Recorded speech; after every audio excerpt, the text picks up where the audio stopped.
As shown in figure,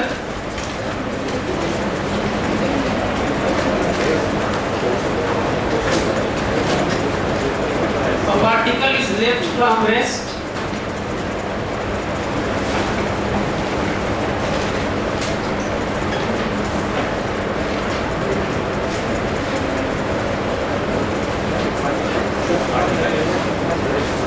as shown in figure. A particle is left from rest with respect to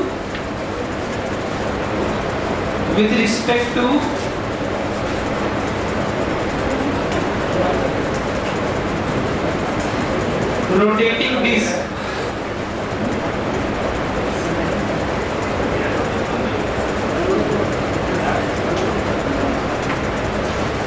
With respect to rotating disk in a groove, in a groove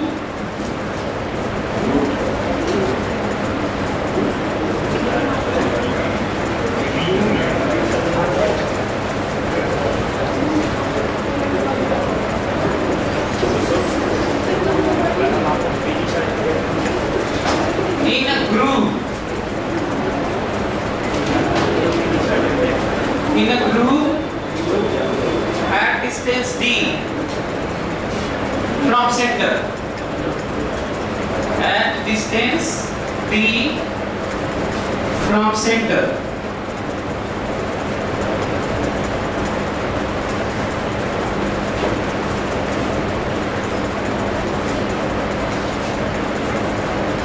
Then find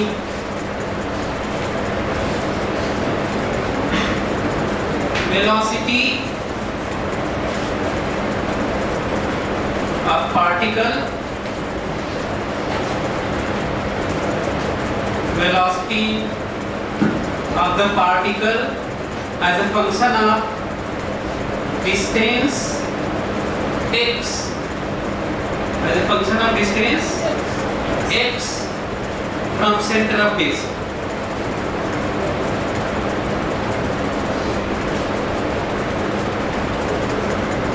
Also find acceleration with respect to disk. Also find acceleration with respect to disk and velocity, position, velocity, position as a function of time, velocity, position as a function of time. Mention नहीं है तो अब इसको smoothly मानेंगे, लफ नहीं है। और दूसरा ये जो है फंक्शन ऑफ टाइम, ये वाला है फंक्शन ऑफ डिस्टेंस, तो आपको कई किताबों में मिल जाएगा, लेकिन as a function of time मैं जब से पढ़ा रहा हूँ तब से पॉसिबिलिटी जितनी होती है सब देता आया हूँ। और ये तो हर साल पढ़ाता था 2014 या 15 में करके हुए आ गई है। एडवांस में एज इट इज पैसेज आ गया था ये, और फायदा उनको हुआ जो कहता ना कि ये वाला पार्ट घर पे कर लेना, रिजल्ट निकाल लेना, तो मैं एक्सप्रेशन लिख के टाइम वाला छोड़ दिया करता था, और आज भी छोड़ूंगा। मैथमेटिक्स ज्यादा इन्वॉल्व है, तो जो बच्चे किए ना उनको पता था e टू दी पावर में आएगा, 2 का एडिशन होगा, रिजल्ट उन्हें मालूम था, और पैसेज देखते ही उनको पता चलेगा क्या क्या है इसका रिजल्ट। लेकिन केवल उन्हीं को जो ये इसको फॉलो करते थे ना, इंटरेस्ट के साथ में अपना मेहनत करते थे, घर पे जाके उसको करते थे, तभी तो पता चलेगा। जो छोड़ देते हैं वो नहीं होता, उनका नहीं हुआ। वो तो करेंगे तो आए नहीं ना, क्योंकि आईआईटी में आए हुए, एडवांस में आए हुए सबसे टफ क्वेश्चंस में से ये भी आसान नहीं।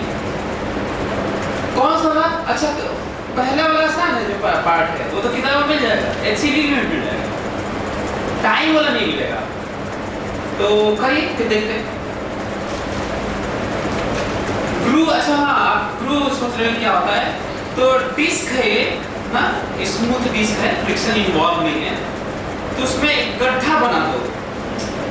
मान लीजिए एक लकड़ी का डिस्क है और उसमें रेडियस के लॉन्ग रेडियल डायरेक्शन में गड्ढा है, नाली। इमेजिन कर पा रहे हैं? हाँ? नाली है ऐसे, तो उसी में कोई चीज छोड़ोगे तो बाहर फेंका जाएगा, घूम रहा होगा। इमेजिन कर पा रहे हैं? कोई चीज घूम रहा है नाली में, आप कुछ ऐसे करके चाहे उसको पकड़े रहिए, घूमता रहे, अच्छा है। अच्छा, कितने तरीके से क्वेश्चन हो सकता था? कहते हैं कि ऐसा है कि ये रस्सी से बंधा हुआ था तो साथ में घूम रहा होगा, हाँ? और कहते हैं t बराबर 0 पर रस्सी टूट गई, है ना? तो क्वेश्चन बदल थोड़ी गया, तभी फेंका जाएगा बाहर।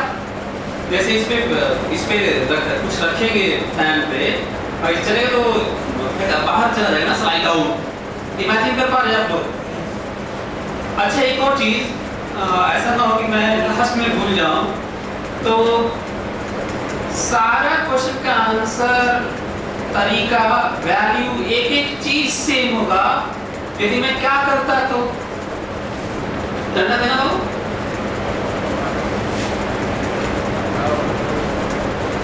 अच्छा वैसे लड़कियां भी दे सकती हैं, ऐसा नहीं है। ये मान के करते हैं कि हमें नहीं रुकना है,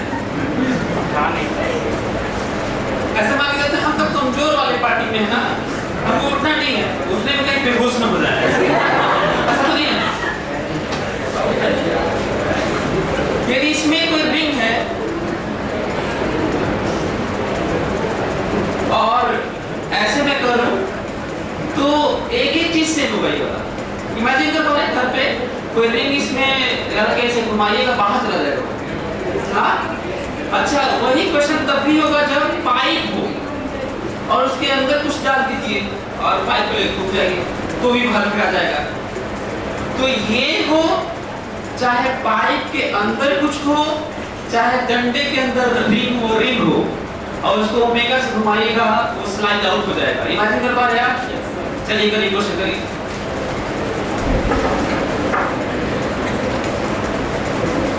करो जल्दी से, बैठे मत रहो, उससे बढ़िया क्लासिंग मत करना, ज्यादा अच्छा है। पहले तो ये लोग हैं भी, तो उनका कोई फायदा नहीं है।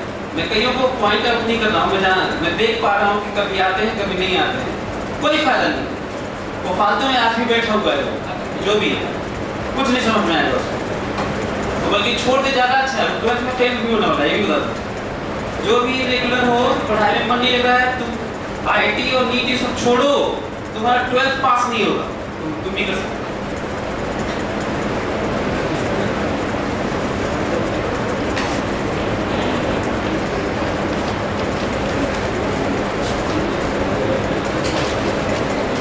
नहीं आएगा ट्राई करो ना, बैठे मत रहो, यहाँ हो तो ट्राई करो, सोचो। ट्रेनिंग होनी चाहिए ना, सोचो क्या हो सकता है, कैसे करें, महसूस तो कर ही लिया होगा कि होगा क्या। अब उसको एक्सप्रेशन निकालना है, क्या किया जाए। चैप्टर आप वही पढ़ ही रहे हैं, वही करना भी है, सोचोगे तभी ना आएगा। वैसे नहीं, पार्टिकल का मास नहीं किया है, लेकिन लेना पड़ेगा ना, तो कट जाएगा, तो नहीं किया। जो चीजें नहीं दी जाती हैं उसको अपने से मान लेना चाहिए, क्योंकि मानोगे नहीं तो कुछ लिख नहीं पाओगे, बाद में उकट जाएगा, नहीं रहेगा वो। तो मानोगे तभी लिखोगे, हालांकि क्वेश्चन में दिया नहीं। और ग्रूव को और डिस्क को स्मूथ मानना है, हालांकि दिया नहीं है। अच्छा, दे देता तो थोड़ा और लंबा हो जाता, तुम्हें लगता और कठिन हो गया। सो दिया भी जा सकता था कि all the contacts are smooth contacts.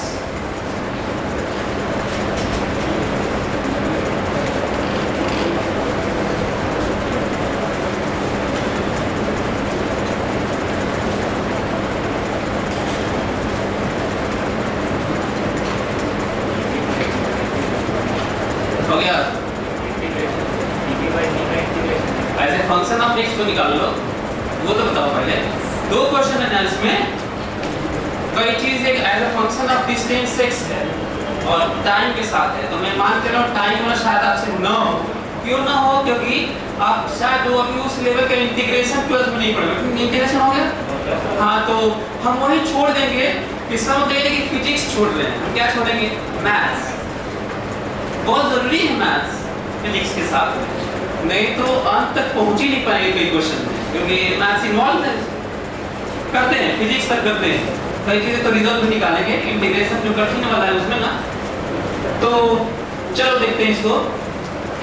Planning करते हैं पहले। ये वो क्वेश्चन है जिसमें जो सर्कुलर मोशन की theory as it is, inertial frame, free body diagram without considering pseudo force with respect to non universal frame, जो हम लोग कहीं भी नहीं किए, इनर्शियल फ्रेम में करते रहे। यदि वैसा करना चाहें तो ये पीएचडी से भी बाहर हो जाएगा, ये बहुत कठिन हो जाएगा। तो सोचो कि कुछ और करना पड़ेगा। तो ये वो केस है जिसमें हमें सूडो फोर्स लेना होगा।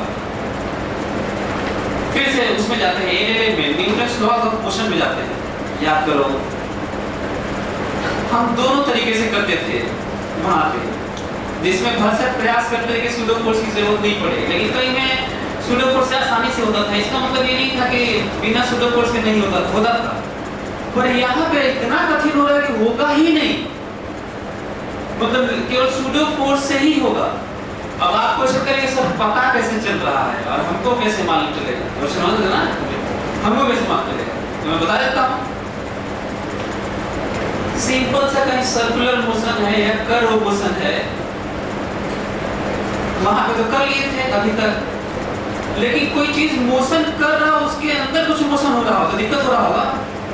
जैसे एक डिस्क है, घूम रहा है, तो रस्सी से बंधा रहता है, ऐसे ही घूमता रहता तो लगा लेते वही वाला। लेकिन दिक्कत क्या हो, रस्सी टूट गई, निकल के भाग रहा है। तो एक तो डिस्क घूम रहा है, एक तो डिस्क घूम रहा है और उसके अंदर तो भाग रहा है। तो ऐसे पता चल जाना चाहिए कि हमें सूडो फोर्स लगाना होगा, क्योंकि मोशन के अंदर मोशन है या मोशन के ऊपर मोशन है। तो मोशन तो कठिन हो गया। वो तो कठिन तब भी था जब एनएलएम था, कठिन तो तब भी था, ऐसा थोड़ी ना कठिन नहीं था। हाँ, वहां पे कर लेते थे दोनों तरीके से। कौन दोनों तरीके से? बिना सूडो फोर्स के भी कर लिए और सूडो फोर्स से भी कर लिए। वैसे कौन सा आसान था वहां पे? सूडो फोर्स वाला, क्योंकि मोशन के अंदर मोशन था ना, लेकिन बिना सूडो फोर्स के भी हुआ था। दो तरीका था वहां पे। अब यहाँ पे ऐसा हो गया कि बिना सूडो फोर्स के होगा ही नहीं। अब आप कहेंगे कि ये कैसे बोल रहे हैं, हम तो बिना सूडो फोर्स के ही करेंगे, बाहर खड़ा होकर देखेंगे। तो देखो पता चलेगा। अभी दिखाता हूँ पार्ट इसका। पहले वो बना देता हूँ, फ्री बॉडी डायग्राम बनाता है।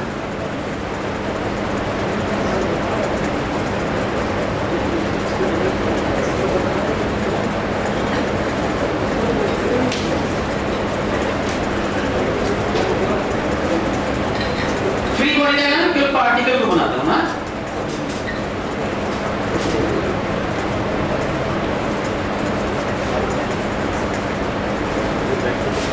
और ये फ्री बॉडी डायग्राम में भी बता दूं कि विद रिस्पेक्ट टू डिस्क,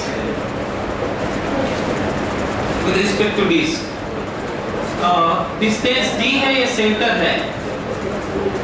ये मैं हल्का हल्का इसलिए बना रहा था कि आपको दिख जाए वो आइडिया जो वहां पे हो रहा था। नीचे क्या लगाऊं बताओ? mg, ऊपर नॉर्मल, और इधर से भी कुछ नॉर्मल लग रहा होगा साइड से, लग रहा होगा तो ठीक है। वो दिखा नहीं पा रहा हूँ, वो भी लग रहा है क्योंकि ऐसा बनाया हो कि मुश्किल हो रहा है। लेकिन अच्छी चीज ये है विथ रिस्पेक्ट टू डिस्क लिखा हो, ये कहते ही डिस्क रेस्ट में आ गया। जैसे ही कहते हैं विथ रिस्पेक्ट टू लिफ्ट, तो लिफ्ट किसमें आता है? विथ रिस्पेक्ट टू बस। अच्छा, बस रेस्ट में है नहीं, मान लेते हैं। At the cost of what? Pseudo force. क्या बस रियली में रेस्ट में होता है? तो क्यों मान लेते हैं? अच्छा ये मतलब कि थोड़ा अजीब सा है ना कि रेस्ट में नहीं है, एक्सीलरेटेड बस है, एक्सीलरेटेड लिफ्ट है, एक्सीलरेटेड ट्रेन है, एक्सीलरेटेड प्लेन है, एक्सीलरेटेड डिस्क है।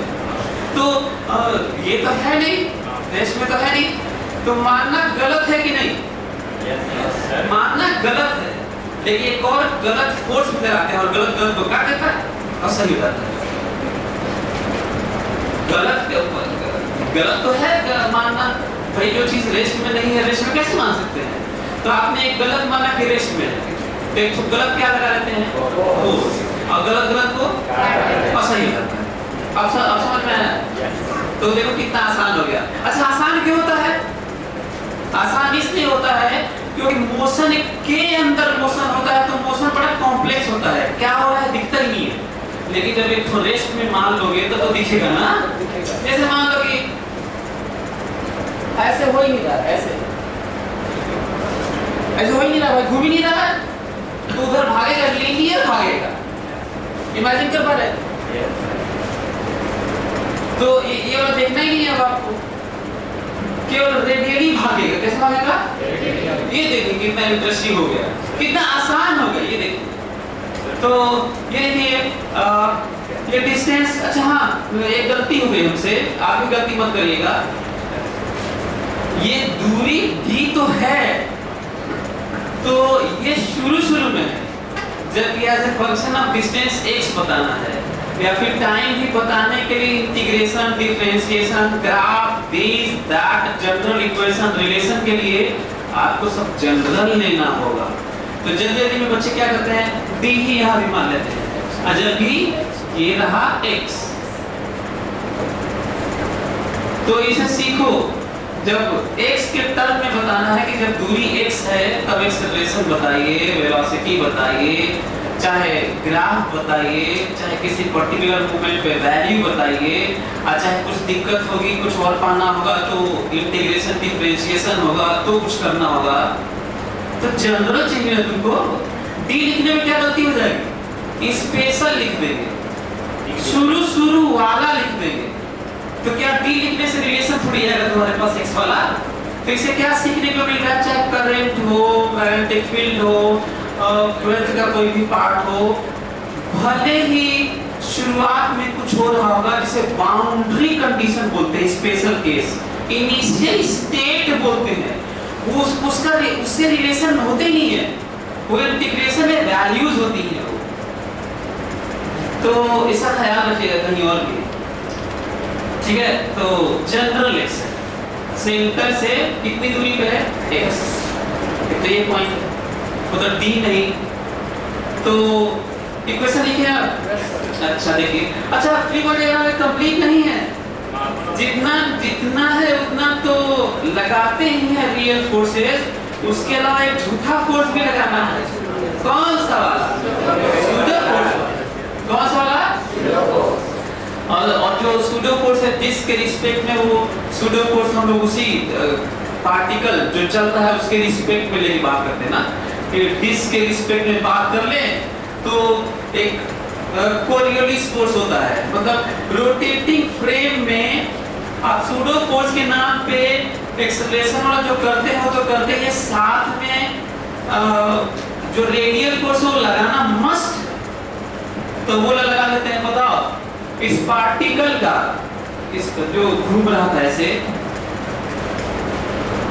घूम रहा था, तो उस मोमेंट पे, किसी भी मोमेंट पे घूमने वाला जो डिस्क के साथ हो तो ओमेगा ही था ना, है? तो बताओ उस पार्टिकल का एक्सेलरेशन सेंटर की तरफ रहा होगा? बोलो। तो सेंटर की तरफ कितना रहा होगा? Omega square x। तो जो फ्रेम की बात कर रहे हो, जिस फ्रेम की जहां पे रहते हुए यहाँ पर इधर की तरफ एक्सेलरेशन है, तो इधर की तरफ एक्सेलरेशन तो लगाना था उधर की तरफ होगा, हमेशा उल्टा लगाया जाता है। इस मोमेंट पे एक्सेलरेशन इसका पार्टिकल का जो डिस्क के रिस्पेक्ट में पार्टिकल का जो एक्सेलरेशन था, क्योंकि पार्टिकल के रिस्पेक्ट में जो डिस्क के रिस्पेक्ट में है ना, हम सर्कुलर मोशन में वही फ्रेम ही ले लेते हैं। तो जल्दी से बताओ इधर की तरफ एक्सेलरेशन है तो इधर की तरफ लगा लेते हैं। और याद करो m into a omega square r, वही वाली बात आ रही है, ये सेंट्रीफ्यूगल फोर्स है। और सेंट्रीफ्यूगल फोर्स क्या होता है? सूडो फोर्स, और रियल फोर्स होता ही नहीं है। अच्छा, कहीं भी सेंट्रीफ्यूगल फोर्स लगा के कर सकते हैं कि नहीं? कर सकते हैं, कर सकते हैं। इससे पहले कहीं भी नहीं लगाए थे, लेकिन लगा के कर सकते थे कि नहीं? कर सकते हैं, लेकिन किए नहीं। क्यों नहीं कर रहे थे? याद है आप लोगों को? बता सकते हैं? मैं कहा था कि अवॉइड किया था, मैं कहा था कि बल्कि मत लगाना ज्यादा अच्छा रहेगा, हालांकि लगा के कर सकते हैं। किताबों में बहुत सारा यही लगा।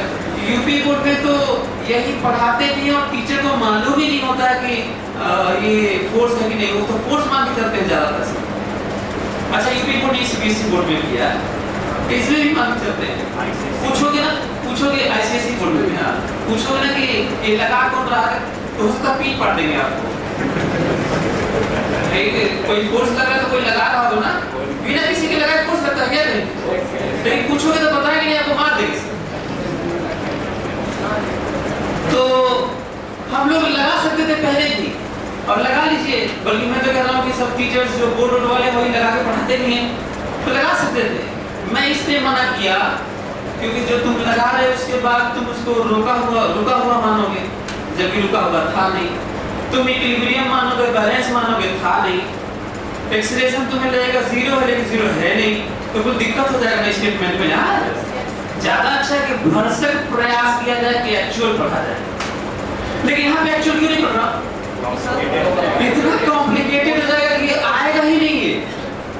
बाकी सब में तो आ रहा था, इसमें आएगा नहीं, मजबूरी है।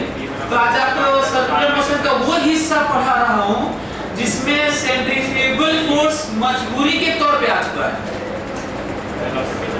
और कहाँ लगेगा एक्सप्लेन कर दिया। याद रहेगा कहाँ लगेगा ना? मोशन के अंदर मोशन या मोशन के ऊपर मोशन हो तब दिक्कत होगा, तब तो आपको यही लगाना पड़ेगा। करिएगा, ध्यान रखिएगा। सो ये लगाया सेंट्रीफ्यूगल फोर्स है ये। अब बताओ, ग्रूव रुका हुआ है, ग्रूव समझ लो ना, गट्ठा तो रुका हुआ है, घूमता हुआ मामला नहीं है।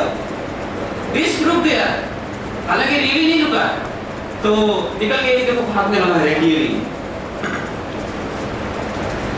बैलेंस, क्योंकि मोशन तो इसी प्लेन में है यार, तो वर्टिकल बैलेंस, ये अनबैलेंस। अच्छा, लेकिन ये अच्छा एक चीज मत भूल जाना, याद करो, सूडो फोर्स लगाने के बाद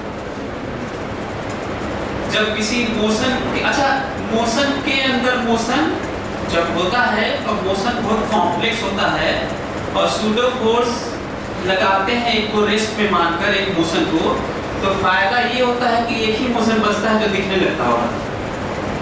तो ये फायदा तो हो गया, लेकिन भूल मत जाना रिजल्ट आने में, रिजल्ट जब आ जाएगा तो सूडो फोर्स जो झूठा फोर्स लगाए हो, जो ये A आएगा, B आएगा, जो कुछ आएगा सब रिलेटिव आएगा। हाँ, भूल मत जाना इसको। ये कहे थे ना कि विथ रिस्पेक्ट टू दिस, बोले हो ना, जो नए बच्चे हैं WRT मतलब विदाउट रेलेवेंट टिकट, कई लोग पता ही नहीं चलता है सर क्या लिखते हैं, पता ही नहीं चलता है। सो ये देखो बैलेंस, ये देखो सूडो फोर्स लगा जो है ही फोर्स, एक बराबर एक लिखने जाना विद रिस्पेक्ट टू दिस। एक क्या लिखो बताओ? m ओमेगा स्क्वायर r है ये m ओमेगा स्क्वायर r लिखा हूं, r की जगह x। कई लोग तो यही नहीं पढ़ा पाते हैं, कहते हैं कि सर मैं तो पढ़ा हूं m omega square r, x बड़ा दिक्कत करता है, समझे में नहीं आता है। हाँ, तो फिर इतना भी यदि नहीं समझ पा रहे, रिपीट करने के लिए बार-बार रिपीट करने के बावजूद कि सिंपल पे मत जाया करो, उसके बावजूद भी चले जा रहे तो कुछ दूसरा धंधा शुरू करो, कोई जरूरत नहीं है साइंस पढ़ने की। बराबर a और a क्या मिला बताओ जल्दी से? Omega square x। पर ये एक्सेलरेशन है विद रिस्पेक्ट टू डिस्क,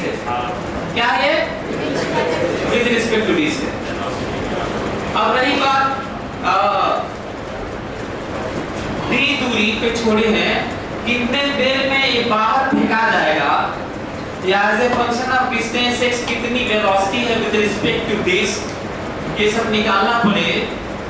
तो अभी तो यही आया है। अच्छा ए आ चुका है, यही आंसर भी है। ए आ चुका है विद रिस्पेक्ट टू दिस आ चुका है और यही आंसर है। लेकिन वेलोसिटी नहीं आया, as a function of time नहीं आया, जिसको मैं बोला था कि बहुत कठिन है अभी तक आईटी में आए हुए क्वेश्चंस में से, पैसेज में से।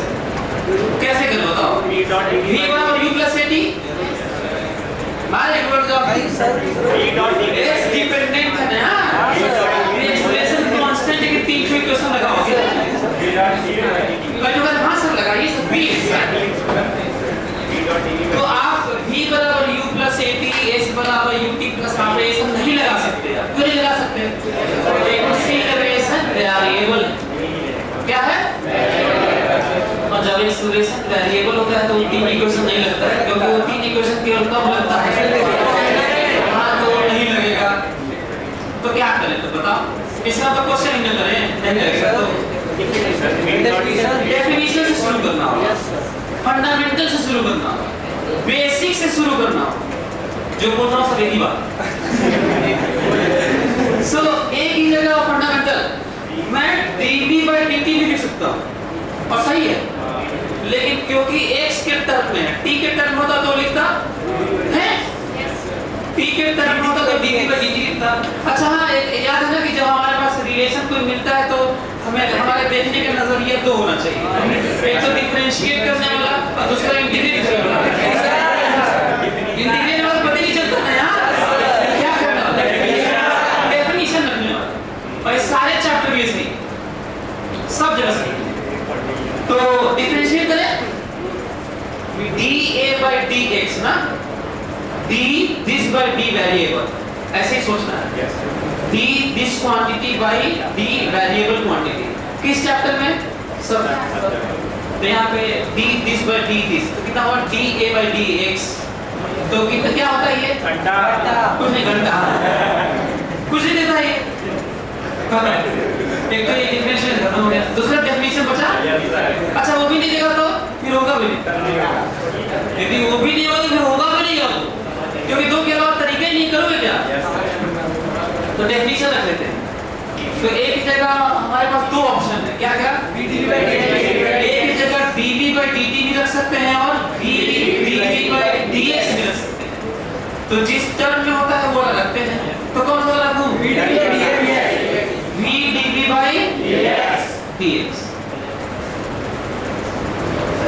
कोई दिक्कत ना हम लोग हो सर, इसके आगे करोगे क्या? करो चलो, इसके आगे करो। v बराबर omega delta minus x, v बराबर omega under root r minus x, r square x square minus d square. सही से d स्क्वायर, हां नहीं ये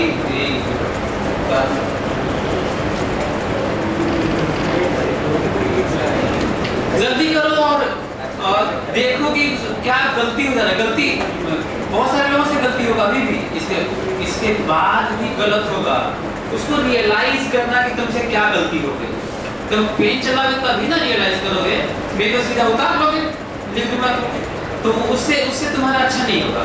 तुम लिखो, कुछ करो, और फिर उसके बाद जब बताऊंगा तो देखना कि तुम गलती क्या कर रही है, कहाँ गलती, कहाँ रुक गए, कहाँ गलती हो गई। जैसे इसका कुछ गलत हुआ है तो देखिएगा कि कहाँ गलत हुआ।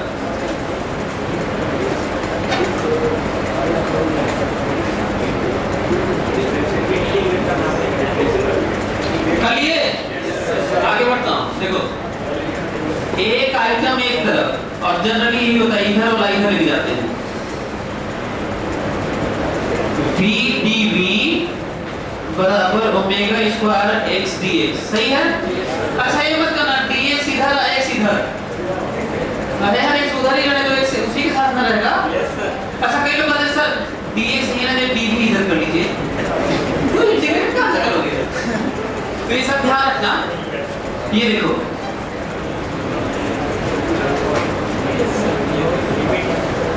बिना लिमिट के फिजिक्स में इंटीग्रेट कसम खिलाया है। यदि कुछ नए नहीं होंगे तो वो भी खा लें। तो बिना लिमिट के नहीं, तो कहां से छोड़ा गया है देखो, ये तो x दूरी ही है ना, तो बताओ। अच्छा ये क्या है, फिर से यहाँ देखो, ये सेंटर है, तो x दूरी है, तो शुरू में कितनी दूरी थी, d, कितनी दूरी थी, तो वेलोसिटी कितनी थी, 0। भूल मत जाना ये रिलेटिव वाला है, कौन सा वाला है, कैसे मालूम रिलेटिव वाला है, सब रिलेटिव वाला है। तो ये d दूरी पर 0, सच में वेलोसिटी 0 नहीं है, रिलेटिव वेलोसिटी 0 है। पढ़ो जिसके रिस्पेक्ट में 0 से छोड़े पढ़ो तो पता चलेगा। क्वेश्चन पढ़ो, जब छोड़ा गया था उसे तो 0 वेलोसिटी से नहीं छोड़ा गया था, ध्यान से सुनो मेरी बात, 0 रिलेटिव वेलोसिटी से छोड़ा गया था। क्या आप लोगों को लगता है कि इसकी वेलोसिटी 0 थी? अरे 20 के साथ तो घूम ही रहा होगा, तो वो कहां से 0 हो जाएगा, वो तो था ना। अच्छा जिन बच्चों को थोड़ा कम समझ में आ रहा है उनके लिए बता देता हूँ।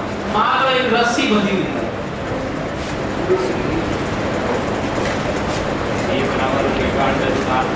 रस्सी बंधी हुई है और घूम रहा है ना, d लेंथ की रस्सी है, सेंटर पे बंधा हुआ है, घूम रहा है, तो d रेडियस में घूम रहा होगा साथ में, तो वेलोसिटी 0 थी रेडियस की, वेलोसिटी 0 नहीं है, बल्कि रिलेटिव दिस के रिस्पेक्ट में 0 वेलोसिटी है।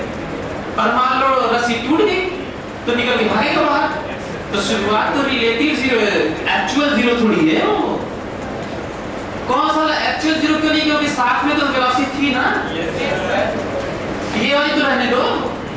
अच्छा तो d पर रिलेटिव 0 और जनरल x पर जनरल v, और आंसर आ गया, ये करना। अच्छा ये वाला तो जनरल ही होता है, इसमें तो दिक्कत नहीं होती, ये थोड़ा सोचना पड़ता है, और हर चैप्टर में ये सोचना होता है, और हर चैप्टर में जनरल होता है, ऐसे पूरे चैप्टर एक साथ है भाई, चैप्टर में कुछ अपने। अच्छा हर चैप्टर में, जैसे मैं कहता हूं कि मैग्नेटिज्म में जिस तरीके से रोटेशनल और बहुत बड़े चैप्टर मैकेनिक्स में है, वैसे ही मैग्नेटिज्म में EMI बहुत बड़ा चैप्टर था, और बड़ा चैप्टर का सेंस यही है कि क्वेश्चंस के वेरिएशन बहुत है, और लॉ एक छोटा सा है, बस जानते हो क्या है, rate of change in flux is induced EMF, और है इंड्यूस्ड ईएमएफ बराबर -d∅dt का। अब सोचो केवल induced EMI, induced EMF, electromotive force EMF, induced EMF बराबर -d∅dt, छोटा सा फैराडे का लॉ है। अब पूरा कितना काम है, तो अंदाजा लगाइए कि कहीं भी इसका मतलब पड़ता नहीं, लेकिन आप क्या कर लोगे, इसके अलावा कुछ कर भी नहीं सकते, यही शुरुआत है यार, ऐसे सोचना है। तो ठीक है, तो किसी भी क्वेश्चन को अटेम्प्ट करना सोचोगे कि भाई इसके अलावा जब होता ही नहीं है, कितना भी डिवाइस और मशीन या कुछ भी बना लो, पावर हाउस बना लो बड़ा सा, लेकिन थ्योरी कौन सी होगी, E बराबर -d∅dt। इसके अलावा है नहीं, ट्रांसफार्मर बना लो, इसके अलावा है नहीं, ये थ्योरी है बस। तो पढ़ते समय आपके दिमाग में रहना चाहिए इसके अलावा है नहीं, तो जब आप ऐसे सोचते उसी तरीके से हर जगह ऐसे ही कर क्या लोगे। तो आगे बढ़ो जल्दी से, रिजल्ट आया, यहाँ पे आपको मिला होगा v²/2, और यहाँ पे मिला होगा ω² x² - d² मिला होगा, सही है भाई। ओमेगा तो कांस्टेंट था ना, ये कांस्टेंट है, वो नहीं दिया हूं, देना चाहिए था। Omega is given and that is constant, so omega is constant. तो x ds का इंटीग्रेशन क्या होगा, x²/2, लिमिट रख के देख लो, इंटीग्रेशन हुआ होगा x²/2 और लिमिट रख के देख लो कितना आता है, तो यही आएगा रिजल्ट। बताओ v मिला कि नहीं, v कितना मिला बताओ,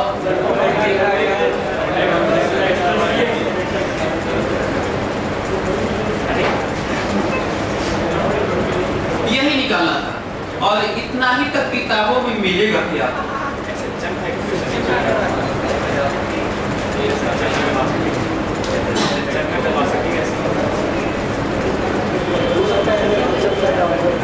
SHM में a स्क्वायर माइनस इसीलिए अच्छा हाँ, यदि यहाँ पे a स्क्वायर मतलब d square minus x square होता तो इसका result sine omega t cos omega t।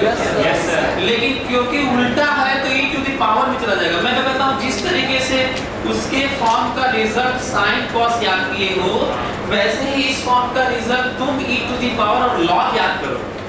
जानो कि log ही अच्छा कहीं भी आएगा तो log ही आएगा e टू द पावर, ऐसे ही याद रखना, कहीं और नहीं दूसरी जगह। तो अच्छा फर्दर यहाँ तक यही रहेगा। ऐसे तो नहीं सोच रहे यही log है, ये नहीं यार, वो जो बात कर रहे हैं आगे की as a function of time वाला है ना। तो रिजल्ट आ गया, कौन सा वाला रिजल्ट जो किताबों में है जहाँ तक।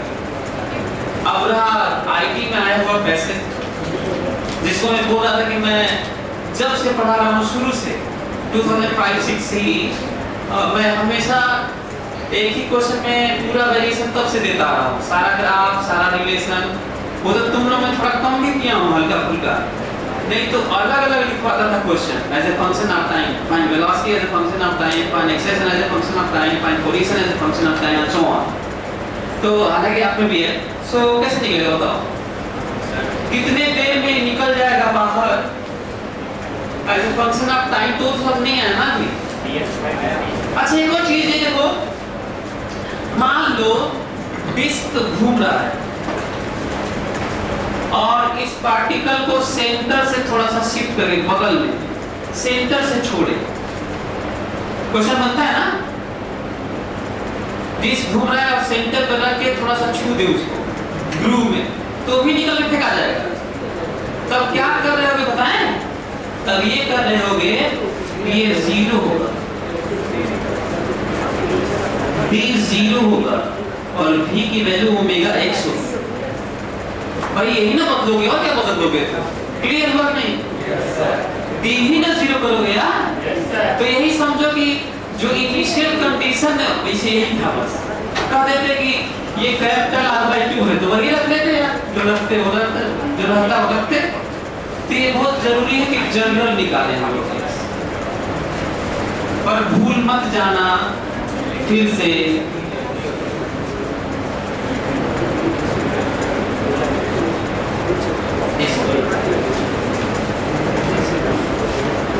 ये विथ रिस्पेक्ट टू डिस्क। कितने लोग बता दें कि विथ रिस्पेक्ट टू ग्राउंड, ये तो तुम इस पे बैठ के देखोगे तो ये दिखेगा, लेकिन कोई आदमी नीचे खड़ा होकर भी तो देख सकता है। तो मान लीजिए कोई नीचे आदमी खड़ा होकर देख रहा है ऐसे, वहां पे घूम रहा है ऐसे और फेंकाने वाला है, तो बताइए उसको कितनी वेलोसिटी दिख रही है? विथ रिस्पेक्ट टू ग्राउंड लिखो। ये तो आंसर है विथ रिस्पेक्ट टू डिस्क। कैसे मालूम चला कि ये जो आया है विथ रिस्पेक्ट टू डिस्क? क्योंकि जब तुम सूडो फोर्स लेके चले थे तो रिजल्ट तो सब वही आना था जिसके रिस्पेक्ट में बात किए थे।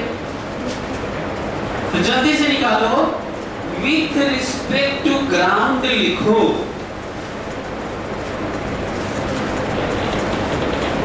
लिखो विथ रिस्पेक्ट टू ग्राउंड और जल्दी से बताओ कि कितनी वेलोसिटी नीचे खड़े आदमी को दिखेगी। ये जो वेलोसिटी दिखी थी ये उसी पे बैठोगे तो दिखेगी।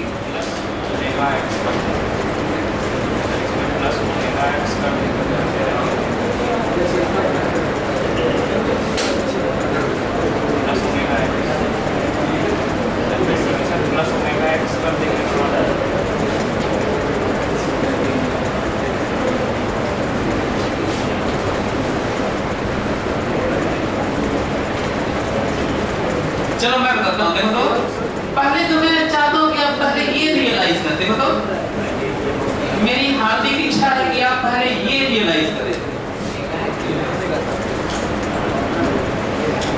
सभी लोग देखें, ये जो व्यू है ना, जब कोई चीज घूम रहा था तो आप ऐसे देख रहे थे, ऑब्लिक व्यू है। उसी प्लेन में देखते तो दिखता भी नहीं है। अब मैं बनाने जा रहा हूँ टॉप व्यू, ऐसे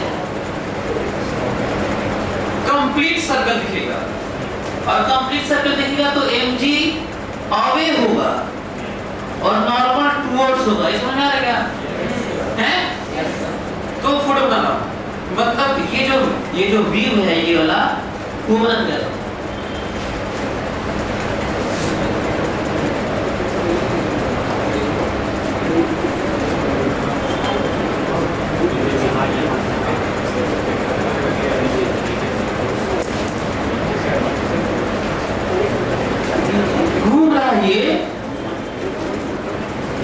यहाँ पे पार्टिकल था, देखो यहाँ पे पार्टिकल था, थोड़ी देर में क्योंकि घूम रहा था, यहाँ फेंकाया है, ये देखो थोड़ा दूर हो गया, देखो ये देखो थोड़ा और दूर हो गया, ये देखो थोड़ा और दूर हो गया, ये देखो थोड़ा और दूर हो गया, ये देखो थोड़ा और दूर हो गया, और ये देखो ठिकाने वाला है यहाँ।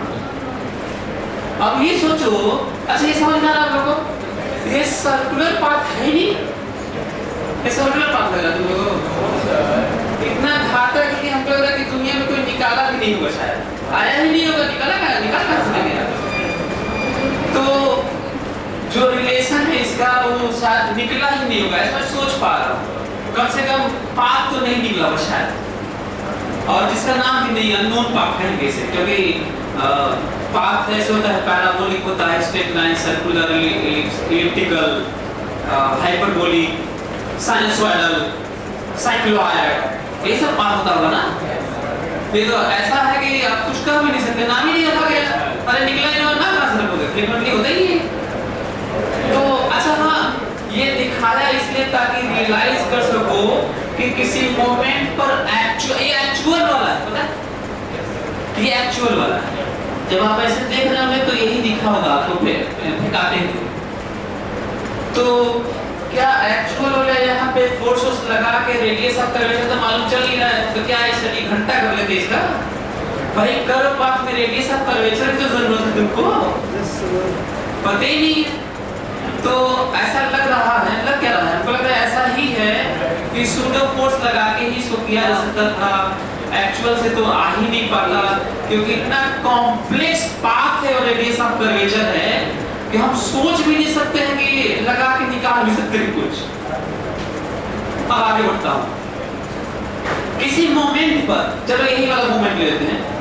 अच्छा ये समझ में आ रहा है क्या है, ये विद रिस्पेक्ट टू डिस्क वाला नहीं, एक्चुअल में है, घूम रहा था ग्रू। अच्छा कोई जो सोच रहा है कि चरखा कहीं तो लगा है क्या, कहीं तो नहीं है, मैं अलग अलग टाइम पे पोजीशन दिखाया, ग्रू शुरू में यहाँ पे था ग्रू, यहाँ पे ऐसे ना है, एक ही जो ग्रू है, उसी में पोजीशन अलग अलग दिखा था उसको और फेंका गया था बाहर। तो एक तो ये है, तो दूसरा किसी मोमेंट पे देखो, यहाँ पर ये देखो, इस मोमेंट पर हमारे पास ये वेलोसिटी है कि नहीं, ये देखो, और हमारे पास ये भी वेलोसिटी है कि नहीं, टेंजेंशियल वाला डिस्क। जब भी आपको डिस्क के रिस्पेक्ट में कुछ मालूम हो, ध्यान से, डिस्क ही नहीं, जब आपको कोई चीज किसी के रिस्पेक्ट में मालूम हो तो एक्चुअल के लिए उसमें जोड़ना होता है। क्या चीज जोड़ना होता है, जो आपको पाना है, और किसका जोड़ना होता है, जिसके रिस्पेक्ट में मालूम है उसका जोड़ना होता है। मतलब यदि डिस्क के रिस्पेक्ट में मालूम है वेलोसिटी पार्टिकल का, पार्टिकल की वेलोसिटी डिस्क के रिस्पेक्ट में मालूम है, तो ग्राउंड के रिस्पेक्ट में निकालने के लिए डिस्क वाला जोड़ना होगा, जिसके रिस्पेक्ट में मालूम है। बस के रिस्पेक्ट में मालूम है तो बस वाला जोड़ना, लिफ्ट के रिस्पेक्ट मालूम है तो लिफ्ट वाला जोड़ना होगा, डिस्क के रिस्पेक्ट मालूम है तो डिस्क वाला जोड़ना होगा। जल्दी से बताओ, यहाँ पे डिस्क वाले की वेलोसिटी बताओ, ओमेगा आर है और परपेंडिकुलर है दोनों, देख लो। इसका मतलब अंडर डिस्क का स्क्वायर प्लस दिस का स्क्वायर, समझ में आ गया? जल्दी से करो, जल्दी से करो। लिखे तो होगे ना विद रिस्पेक्ट टू ग्राउंड, जल्दी से जोड़ो। और सिंपल नहीं जोड़ना था, गलती क्या किया था, केवल सिंपल जोड़ दिया था। वेक्टर्स हम ना करोगे ऐसे थोड़ी जोड़ दोगे, ओमेगा एक्स थोड़ी जोड़ना था, ऐसा थोड़ी किसी ने ओमेगा एक्स जोड़ दो, वेक्टर है भाई, परपेंडिकुलर है। जल्दी से बताओ क्या आया? विथ रिस्पेक्ट टू ग्राउंड, भी विथ रिस्पेक्ट टू ग्राउंड क्या आया बताओ? भी बराबर भी of particle with respect to ground, that is what, under root this का स्क्वायर, देखो अंडर रूट दिस का स्क्वायर प्लस दिस का square.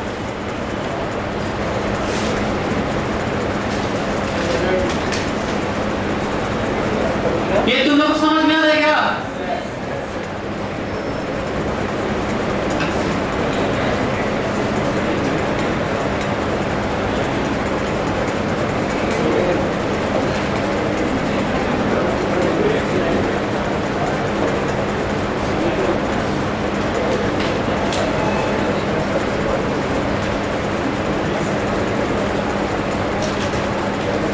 Under root omega under root 2x square minus t square, ये है ग्राउंड पे खड़े person व्यक्ति को दिख रहा होगा। यदि कोई आपसे कहे कि ग्राउंड पे खड़े व्यक्ति को, पर्सन को कितने स्पीड से फेंकाया हुआ दिखा होगा, कितने स्पीड से थ्रोन आउट हुआ होगा, तो उसके लिए क्या करना होगा? x की जगह कैपिटल R रखना होगा, तब नहीं फेंकाएगा। तो x की जगह क्या रखोगे? 2 capital R square minus d square. अब कहूँगा डिस के रिस्पेक्ट में कितने स्पीड से फेंकाया होगा? Capital R square minus d square, दोनों आंसर। ग्राउंड पे खड़े व्यक्ति को कितना स्पीड से थ्रोन आउट दिखा होगा, और डिस पे खड़े व्यक्ति को कितना स्पीड से थ्रोन आउट दिखा होगा, दोनों आंसर। क्या रखना इसका? तो ये वो फोटो है जो एक्चुअल में हो रहा था, और ये वो फोटो है जो डिस के रिस्पेक्ट में रोक के देख रहे थे, तभी तो ये लगाया कि नहीं तो ये तो झूठा फोर्स है, ये तो होता ही नहीं है। ये जो लगाया है ये तो होता ही नहीं है, वो तो आसान बनाने के लिए किए थे। ये समझ में आया आप लोगों को? अच्छा, कितने लोग ये बताते हैं कि ग्राउंड पे खड़े व्यक्ति को, या फिर ग्राउंड ना बोलो तो भी थ्रोन आउट वाले मोमेंट पर रेडियल डायरेक्शन से कितना एंगल बनाते हुए फेंकाया हो, रेडियल डायरेक्शन से। क्वेश्चन फिर से सुन लो, ये देखो ऐसे फेंकाया, देखो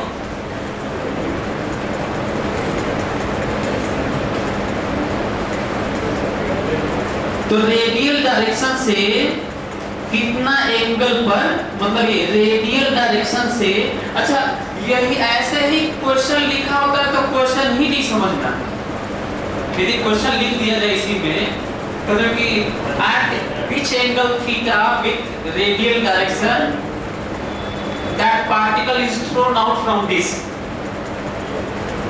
कई लोग पता नहीं चलेगा पूछा क्या जा रहा है, ये पूछा जा रहा है जो फोटो बना रहा है। ये बहुत जरूरी है स्टेटमेंट और चीजों को समझना भी। बताओ हमारे पास इस मोमेंट पर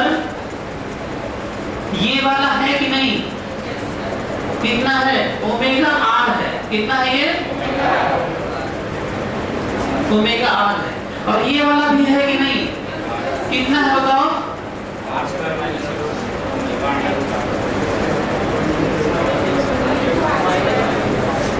क्या ये तुम लोग समझ में आ रहा है क्या बोल रहा हूँ? हम ये कह रहे हैं कि एक्चुअल तो इसी का सम था ना यार, रेडियल वाले का और टेंजेंशियल वाले का। तो क्या एंगल tan थीटा नहीं निकालोगे? What is tan theta? अच्छा हाँ, फिर से याद दिला दूं, हिदायत एडवाइस आपके लिए, जब तक आप कुछ फोटो नहीं बनाओगे फिजिक्स आएगी ही नहीं, इसलिए फोटो तो बनाने के लिए हल्का होता है। रियलाइज करो, फोटो बनाओ, पेन चलाओ, फोटो आइडिया लो, नहीं तो आएगा नहीं। फोटो बनाना होगा, हर जगह फोटो बनाओ। सब जगह फोटो बनाओ हल्का फुल्का, वेक्टर डायरेक्शन और tan थीटा लिखो, अभी लिखो tan थीटा बराबर दिस बाय दिस, और दोनों आपको पता ही, यहीं पे स्टडी कर रहे थे, देखो ना।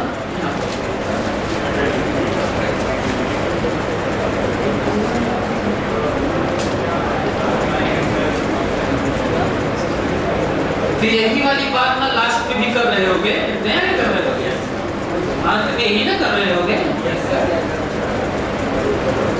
आगे क्या होगा बताओ, कितना tan थीटा आया? tan थीटा बराबर this by this. What is this? Omega r. And what is this? Omega under root r square minus theta क्या? tan inverse r by under root r square minus b square. इसका मतलब कितने angle पर फेंकाया, इसको बताने के लिए rotating disc का कांस्टेंट ओमेगा देने की जरूरत नहीं, बस कह देते कांस्टेंट ओमेगा से घूम तो रहा है पर दे नहीं रहे, लेकिन आपको करना पड़ेगा ओमेगा लेके, और लास्ट में कैसे होगा। इससे क्या सीखो कि हो सकता है जो पूछा गया हो उसमें जो तुम माने हो नहीं है, पर मानोगे ना, नहीं तो करोगे, आगे बढ़ोगे कैसे। ये समझ में आया आप लोगों को? जल्दी से इसके आगे बढ़ो और as a function of time बताओ जल्दी, कम ऑन, आपके पास टाइम है 1 मिनट। किसी नीचे किसी पास तो सोनू जी कोई चाबी दिया था, चाबी है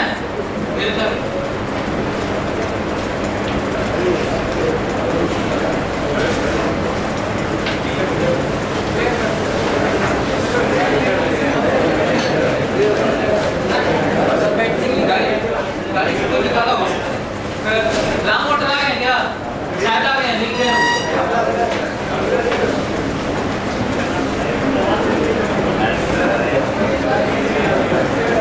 नहीं तो दिखाओ।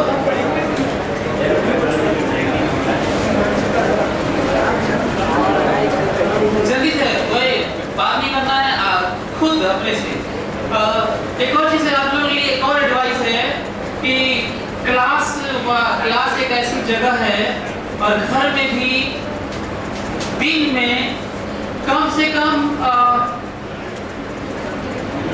4-5 घंटा अकेले पढ़ना है, खुद सोचना है, करना है, मत करना है। लोनलीनेस आपके अंदर होनी चाहिए, एकांतवास बहुत जरूरी है। तो ये क्लास वाला भी वही है, जो इधर उधर बात करते हो ना, वो नहीं करना है। यहाँ पे यहीं से आगे बढ़ना है, खुद बढ़ो। क्या बात करते हैं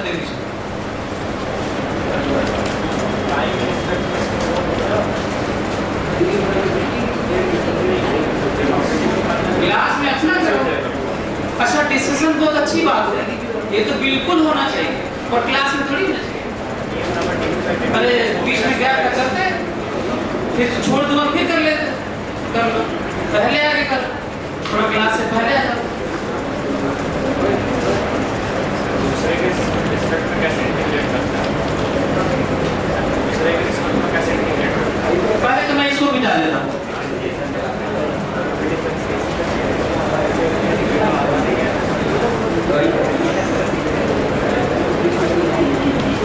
ध्यान से सुनना, अब मेरे दिमाग में सुनो, मेरे दिमाग में क्या रहा है, फिर से हर चैप्टर के लिए सुनो, भले ही यहाँ पे क्वांटिटी का स्पेसिफिक नेम है, फिर से मेरे पास रिलेशन है, इसको मैं 2 तरीके से देखूंगा।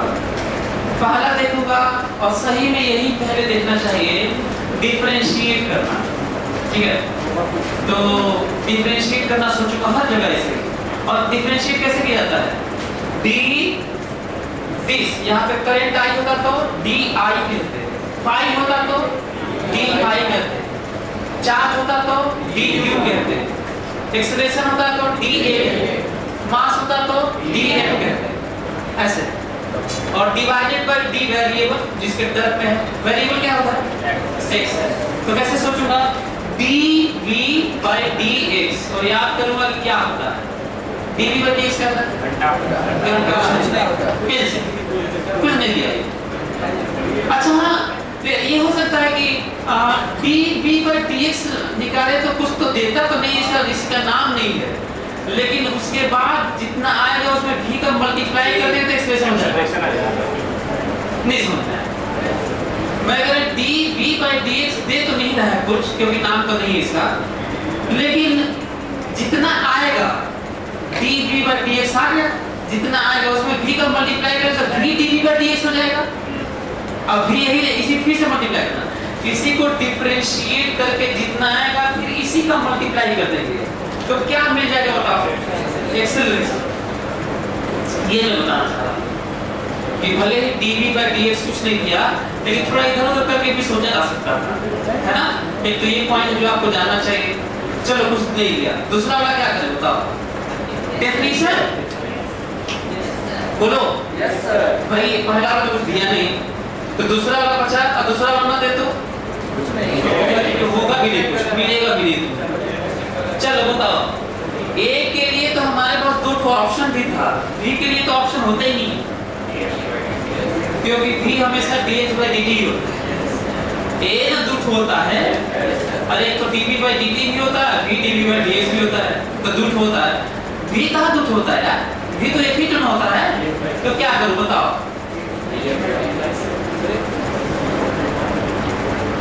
बताओ क्या लिखूं? v की जगह क्या लिखूं? dx by dt बराबर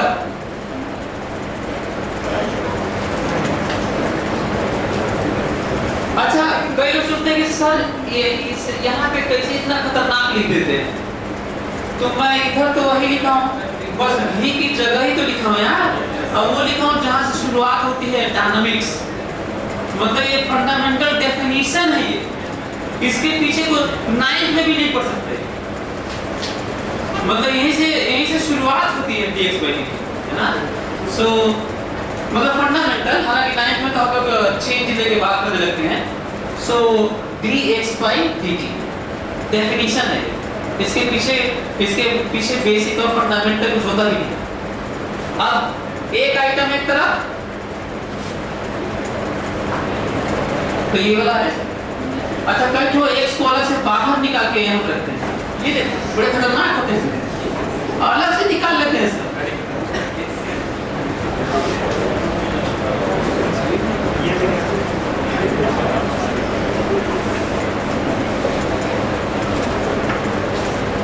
अब ये फिजिक्स बस इतना ही है, और खासकर अभी इतना तो नहीं, मतलब लिमिट रख दूंगा तो उसके बाद फिजिक्स खत्म। इसके बाद यदि आपको नहीं समझ में आता, नहीं करने आता, इसमें मतलब ऐसा नहीं फिजिक्स नहीं आता, आपको मैथ्स नहीं आता। चलो बताओ, बिना लिमिट के तो करना नहीं है, तो लिमिट भी रख लेते हैं। बताओ क्या करें? बिना लिमिट के तो फिजिक्स नहीं होती ना, तो क्या करूं बताओ? ये शुरू में टाइम 0 मेंशन ना हो तो, और शुरू में एक पोजीशन ना t, और ये जनरल t और जनरल फिजिक्स खत्म। इतना ही है, और मैं कभी इसके आगे नहीं किया, लेकिन बच्चे जरूर करते हैं, तो आपने नहीं, मैं नहीं करूंगा। तो आप लोग घर पे वेट करिए किसका? इंटीग्रेशन वाले टाइम का। अब बता दूं, सच ये है कि भले ही फिजिक्स में इस तरह का एक्सप्रेशन बहुत कठिन लगे, लेकिन मैथ्स में ये फार्मूला है। कठिन इंटीग्रेशन है, क्या है ये? फार्मूला है सिंपली। क्या आएगा? लॉग आएगा। क्या आएगा? इसकी वैल्यू साइन इनवर्स नहीं, लॉग आएगी। जब लॉग आएगा तो फिर से सॉल्व करो तो एक्सपोनेंशियल हो जाएगा। ठीक, गॉट इट? इसका मतलब ये आसान है, बस कठिन इसलिए लगता है क्योंकि मैथ्स वाला कठिन फार्मूला, ऑब्वियसली कठिन है फार्मूला, लेकिन है तो फार्मूला ही। सो वो फार्मूला फिजिक्स में आ गया, नहीं तो ये मैथ्स में रहता तो हम लोग कहते हैं कुछ नहीं, तो फार्मूला है। तो फिजिक्स में आ गया है, इसलिए कठिन है, और ये फिजिक्स यहीं पे वाली खत्म। तो क्या मिलेगा इसके बाद बताओ? आपको मिलेगा x is a function of time, जो किस फॉर्म में होगा? e टू द पावर, कैसा हो जानते हो? ऐसे होगा।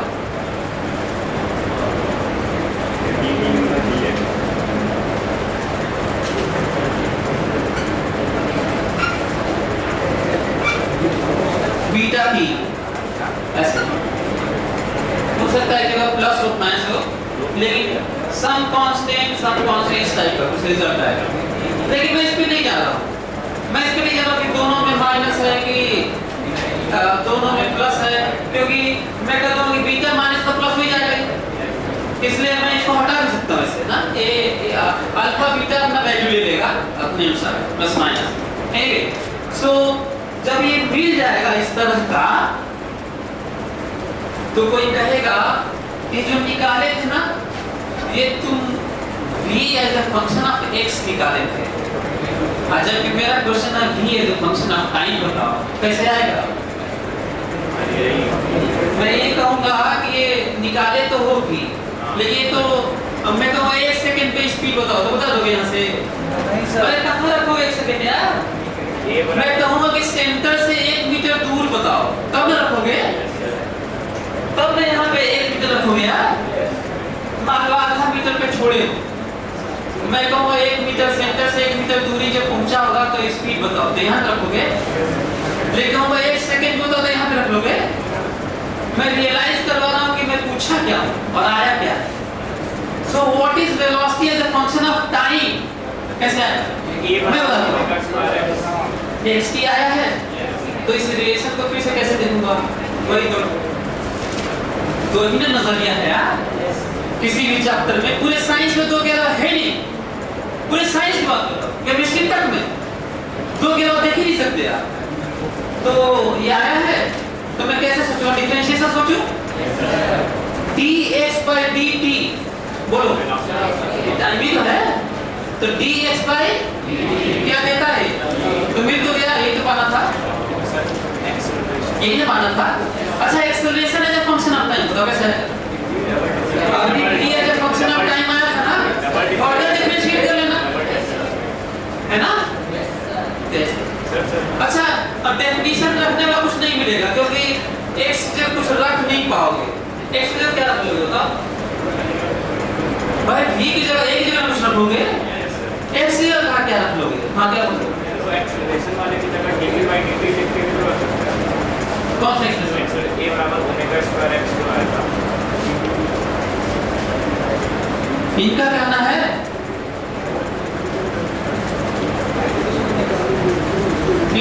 है कि यहाँ पे dv/dt रख दे ना, तो dv यहाँ पर रहेगा, dt इधर ना, तो dt है तो d के अंदर t है और वेरिएबल x है, तो x को कांस्टेंट मान के इंटीग्रेट कर दूं। बीटा ये देखिए कर क्या रहा है, देखिए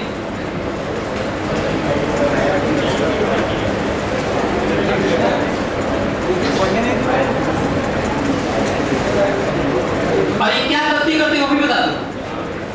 कहते हो omega constant x constant v बराबर omega square x t, dt की जगह t, ऐसा नहीं होता है।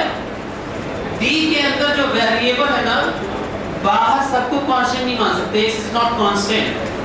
तो x जब तक t के टर्म में ना लिख लो, चाहे t को x के टर्म में ना लिख लो, इंटीग्रेट दुनिया में कोई व्यक्ति नहीं कर सकता। सिमिलर है तो में करोगे।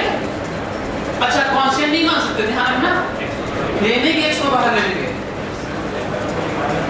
क्लियर हुआ? ये तो बड़ा ली ना जाता है, बड़ा फटाक से जाता है। ओमेगा स्क्वायर तो इतने फालतू में इतना खतरनाक है ये। अगर सब वो बहुत सबसे कठिन में से एक जो है ये, मतलब इस तरह का एक्सप्रेशन पहली बार आया था पैसेज के नाम पर। तो ये समझ में आया आप लोगों को? तो क्या डिफरेंशिएट करने में भी ये मिल जाएगा कि नहीं बताओ?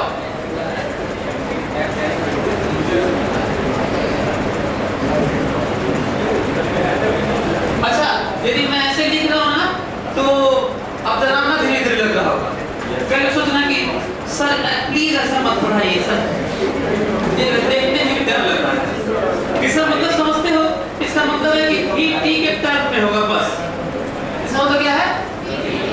और a t के टर्म में होगा। डरना थोड़ी होता है। जैसे ये है, इसको क्या लिख सकते हो? v = fx ना, क्या लिखो इसको? v भी एक सेक्टर में है, तो डिफरेंशिएट करके निकाल लीजिए।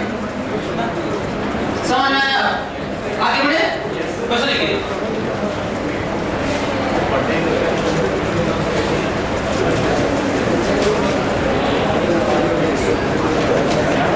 अच्छा फिर से याद दिला दो कि रॉड वाला यदि डी दूरी पे कोई रिंग हो और इसको ओमेगा से घुमाया जाए या पाई हो और डी दूरी पे हो, चाहे सेंटर से ही, सेंटर वाला भी तो निकाला इसमें।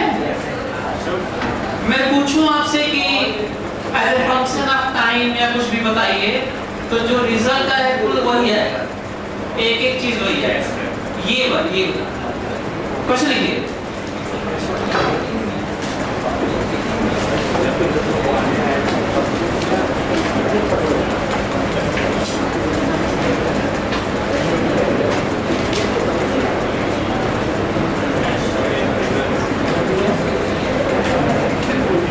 A stone is thrown. Because it goes. A stone is thrown. सोनी फिगर बोलने वाला था लेकिन ये बोल दिए इसलिए बदल दिया। A stone is thrown with speed u at angle theta with horizontal. A stone is thrown. A stone is thrown with speed u at angle theta with horizontal. Find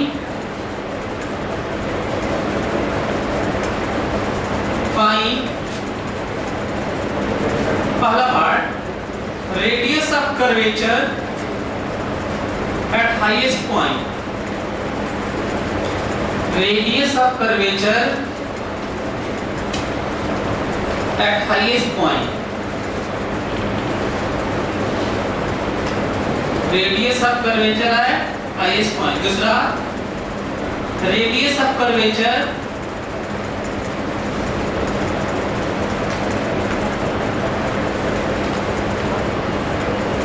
when angle of motion with horizontal is theta by 2. When angle of motion मतलब velocity. Find radius of curvature when angle of motion with horizontal is theta by 2.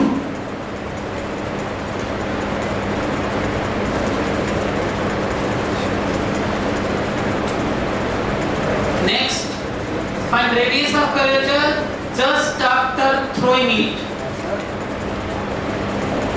Find radius of curvature just after throwing it.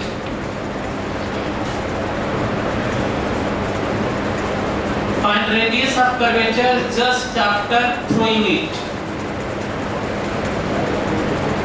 सबसे कठिन और सबका बाप, क्योंकि general relation.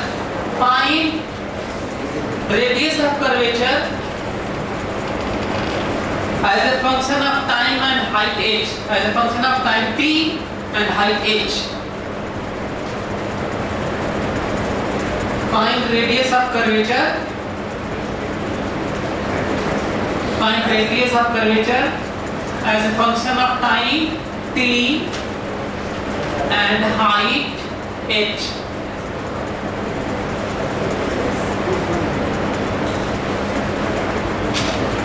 करिए।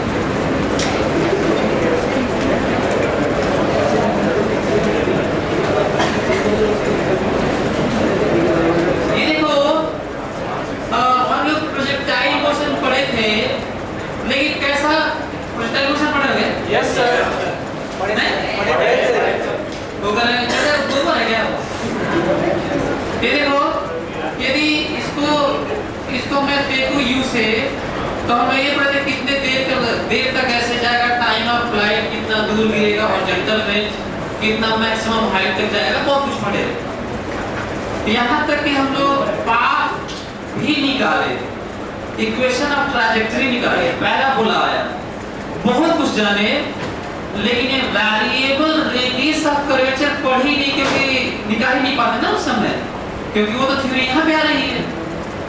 तो वही चीज जो वहां पढ़े, क्वेश्चन तो वही है, लेकिन ये देखिए कि जो हम लोग वहां पढ़े वहीं पे वो चीज छोड़ दिए क्योंकि हमें नहीं आता था, अब है वही और निकालना कुछ और है। चलो निकाल, फोटो वही बनेगा, सब कुछ वही है, क्वेश्चन है, पर रेडियस ऑफ कर्वेचर निकालना है। इससे ये भी अंदाजा लगा सकते हो कि जो चैप्टर पढ़ते हैं उसी में नई चीज भी होती है, हम पढ़ते नहीं है, ये और बात।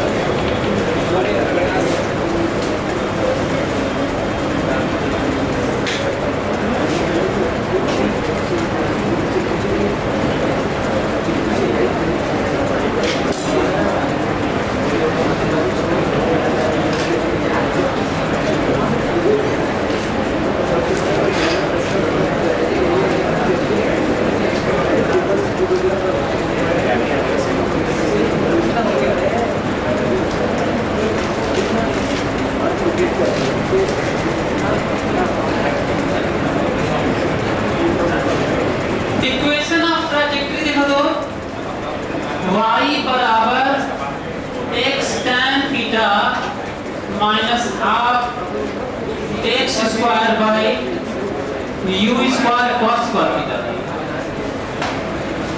और किसी भी मोमेंट पर यदि मैं इसको, मेरी बात ध्यान से सुनना तुम लोग, ये देखो x है, ये y है, शुरू में ये ओरिजिन है 0 0, किसी भी मोमेंट पर x और y निकाला जा सकता है, x और y फंक्शन यहाँ पे किसी भी मोमेंट पर निकाल सकते हो।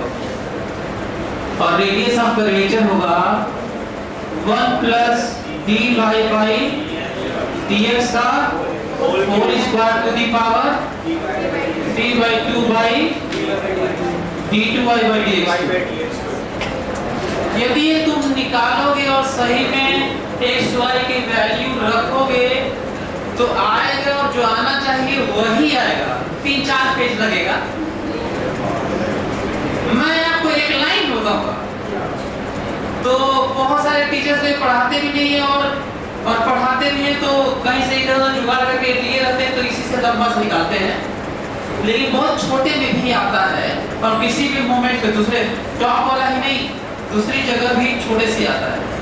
तो टॉप वाला निकालो जो पॉपुलर है, जल्दी रेडियस ऑफ कर्वेचर निकालो। यहाँ सबसे कम रेडियस ऑफ कर्वेचर यही बना होगा, पैराबोला में वर्टेक्स पर ही सबसे कम रेडियस ऑफ कर्वेचर होता है। नहीं, मैं बताया कि ऐसे भी निकाल सकते हो, ये वाला, हाँ, या दूसरी जगह पे, यहाँ पे नहीं, यहाँ पे तो दूसरे तरीके से नहीं आएगा, पर दूसरी जगह इस तरीके से थोड़ी जाएगा।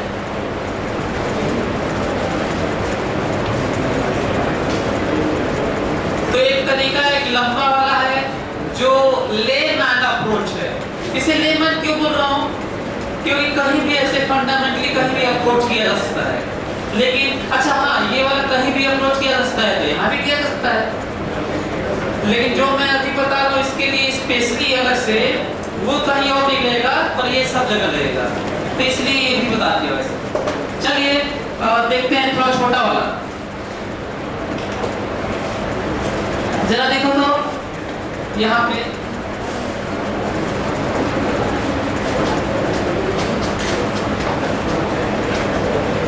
पहले मैं इमेजिन किया कि यहाँ पे जो रेडियस ऑफ कर्वेचर बना होगा वो कुछ इस तरह का होगा, R,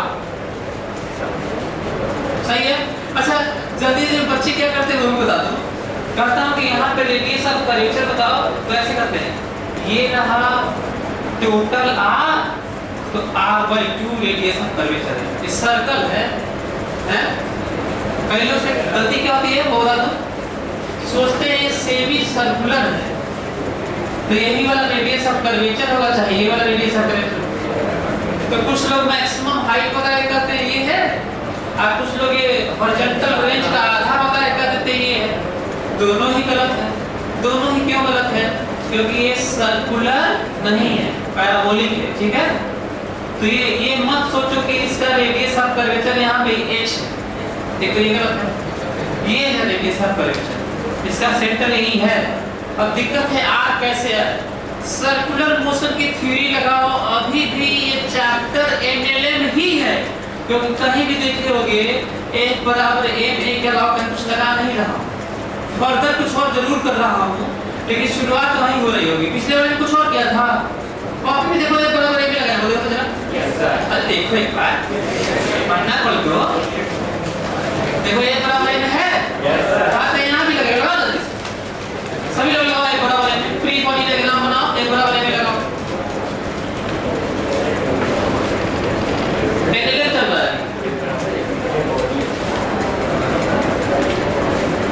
NLM चल रहा है, न्यूटन्स लॉज ऑफ मोशन ही चल रहा है, और F बराबर ma ही लगाना है।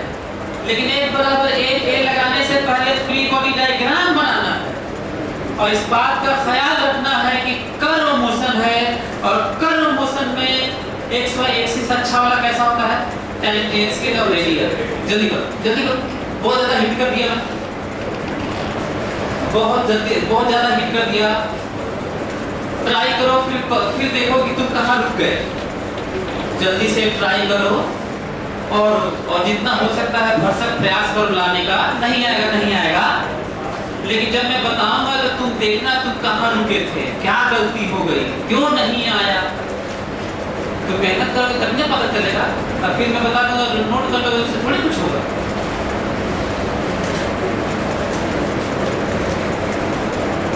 स्टेप्स को फॉलो करो। स्टेप्स याद है आप लोगों को?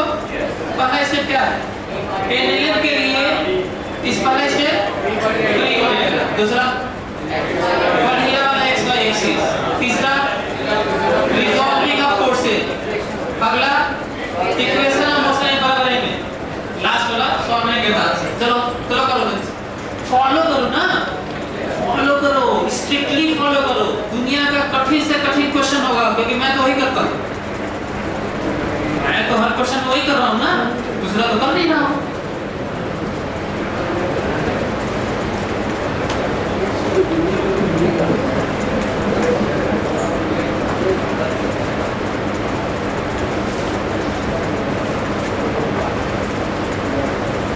किसी का आया? चलो इधर देखो तो, फ्री बॉडी डायग्राम बनाता हूँ, सभी लोग देखिए। ये रहा नीचे mg। अच्छा कई लोग हो सकता है ऑपरेटिव रिपीट कर रहे होंगे कि इतना लंबा mg क्यों दिखा रहे हैं। अरे इतना भी लंबा दिखा लगभग थोड़ी पड़ता है, mg रहेगा। दिस इज mg और फ्री बॉडी डायग्राम खत्म, इतना ही। क्यों? क्योंकि कोई चीज हवा में से जा रहा हो, एयर रेजिस्टेंस लेना नहीं है, कांटेक्ट है नहीं, mg के अलावा और क्या दिखाओगे? कांटेक्ट तो है नहीं ना। अरे mg दिखाना होता है, फिर कांटेक्ट रहता है, तो वो दिखाना होता है। तो हो गया खत्म, mg दिखाया, कांटेक्ट था नहीं, तो खत्म हो गया, फ्री बॉडी डायग्राम कंप्लीट। एक तो ये जान लो। दूसरा अगले स्टेप होगा xy एक्सिस, बढ़िया वाला। कौन सा? कर्व मोशन में खोपड़े में बिठा लो।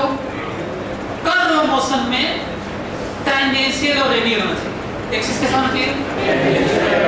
तो करते हैं तब एक्सिस मानते हैं। ये रहा टेंजेंशियल और ये रहा रेडियल। अच्छा यहाँ पे रहता तो ये रहा टेंजेंशियल और ये रहा रेडियल।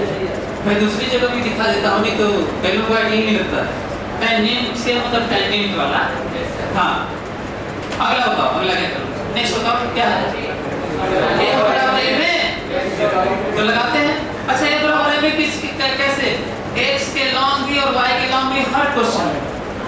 फिर सुनो, हर क्वेश्चन में x के लॉन्ग भी सोचो देखो, और y के लॉन्ग भी, और x बराबर ए में अलग अलग लिखो, हर जगह लिखो। जहाँ जरूरत नहीं है वहां भी लिखो, आइडिया के लिए, थॉट के लिए, अंडरस्टैंडिंग के लिए। जहाँ जरूरत नहीं है वहां भी लिखो। ताकि तुम्हें रियलाइज हो कि भाई तरीका तो यही होता है। तो करें, चलो एक्स के लॉ लिखता हूँ। एक्स के लॉ कैसे लिखा जाता है मालूम है? देखो ए नहीं x, हाँ ये नया नहीं लिखना। तो जल्दी से बताओ x के लॉ 4 जरा देख के बताओ। 0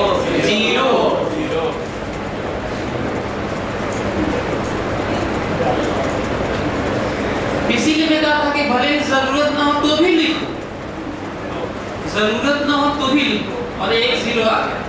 और यही आंसर भी है, ये भी जानो। टेंजेंशियल वाला x वाला जो माने हैं एक 0 है और सही में 0। अच्छा, इससे इंटरप्रिटेशन थोड़ा एक आध दो चीज और बात कर लेता हूँ। कितने लोग बता सकते हैं प्रोजेक्टाइल मोशन में, वहां पे पढ़े भी नहीं होंगे, यहाँ पे नया पढ़ो। प्रोजेक्टाइल मोशन में what is rate of change in speed at highest point? नहीं पढ़े हो, कितना जानते हो? 0। क्योंकि rate of change in speed तो टेंजेंशियल एक्सप्रेशन होता है। कहीं भी क्या होता है rate of change in speed? Speed को बदलने की जिम्मेदारी किसको दी गई है? और डायरेक्शन बदलने की जिम्मेदारी किसको दी गई है? रेडियल सेंट्रीपिटल को। फिर कौन सा वाला आया? टेंजेंशियल वाला। कौन सा वाला है? तो 0 है, तो आंसर 0 है। तो प्रोजेक्टाइल मोशन में हाईएस्ट पॉइंट पर rate of change in speed हमेशा कितना होता है? 0। मन करता है तो लिख लेना, इसका जरूरत पड़े। अच्छा, लेकिन जो पूछा गया वो तो नहीं आया, कैसे आएगा? भाई वाई वाला लिखो, तो वाई वाला तुम लोग अपने से लिख लोगे? देखो वाई वाला लिखो, वाई वाला लिखो।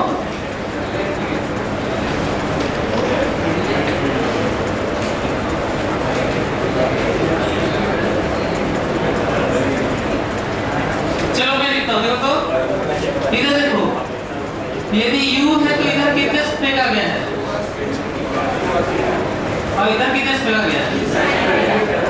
जरा फोकस करो, जब ये यहाँ पे पहुंचा होगा, यहाँ पे पहुंचा होगा, यहाँ यहाँ यहाँ यहाँ कर कितने पॉइंट से होके गुजरा होगा? लेकिन जहाँ पे भी पहुंचा होगा ये वाला कम ज्यादा हो रहा होगा, लेकिन ये वाला बदल नहीं रहा। क्यों ये वाला कम ज्यादा हो रहा होगा? क्योंकि इसके लॉन्ग एक्सेलरेशन g है। तो y वाला कंपोनेंट क्यों बदलता है भाई? क्योंकि y के लॉन्ग एक्सेलरेशन होता है। और x वाला क्यों नहीं बदलता है यार? x के लॉन्ग एक्सेलरेशन नहीं होता। Very simple, independent. x का अलग हिसाब किताब और y का अलग हिसाब किताब है। तो बताओ, यहाँ पे y वाला कंपोनेंट शुरू में तो u sin थीटा था, यहाँ पे u sin थीटा से कम हो गया होगा, यहाँ पे और कम हो गया होगा। ऐसे देखो,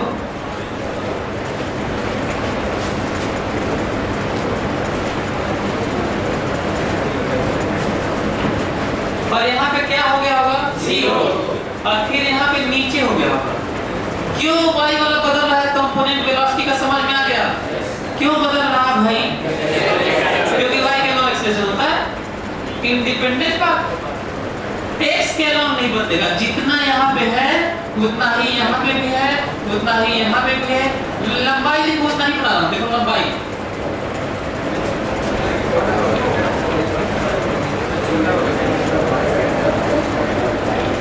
छोटा हो गया है, तो बना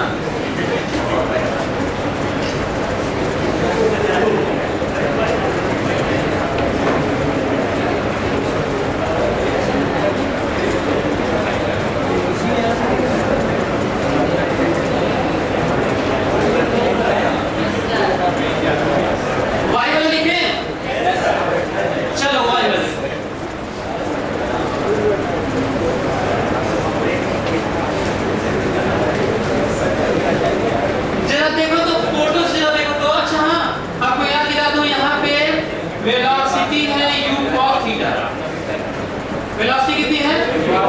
और y वाला कितना हो चुका है? 0। तो यही नेट वेलोसिटी है। क्या है ये? Net velocity.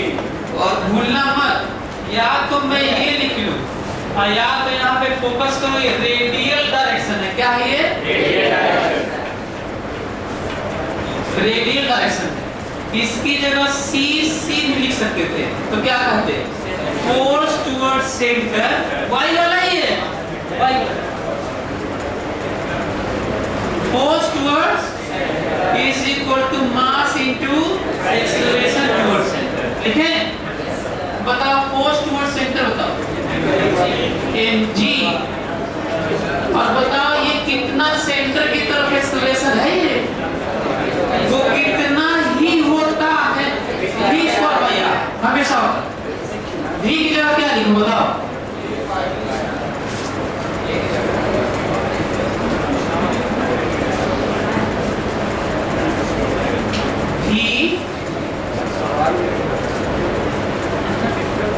v square by r।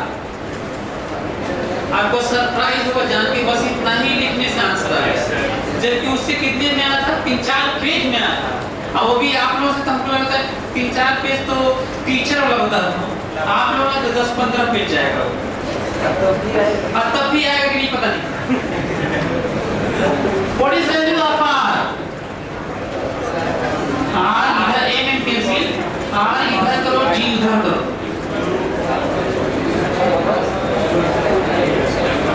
जल्दी से निकलो, यही आंसर है। और अब देखो, भले ही मैं एक्सप्लेन इतना सारा किया, लेकिन क्वेश्चन बहुत ही छोटा था। क्वेश्चन बहुत छोटा था, वो तो मैं एक्सप्लेन कर रहा था कि साइंस में इंटरेस्ट हो, पॉसिबिलिटी, एक पर्टिकुलर पैटर्न है उसको फॉलो करना है, ताकि आप कठिन से कठिन क्वेश्चन को कर पाए।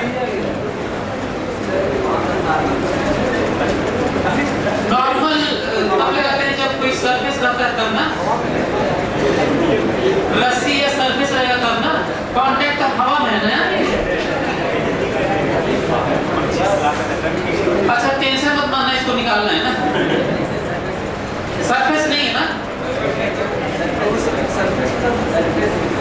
सरफेस सरफेस अच्छा सरफेस सोच रहे थे, अच्छा ये सोच, अच्छा मैं हमको लग रहा है कि ये सोच रहा होगा, इसलिए गड़बड़ हो रहा होगा, शायद सोच रहा होगा कि सरफेस ये है, इसके ऊपर एक पार्टिकल है ना, लेकिन ये नहीं है, ये कोई चीज हम फेंक दिए हैं ऐसे। क्वेश्चन पढ़ो देखो,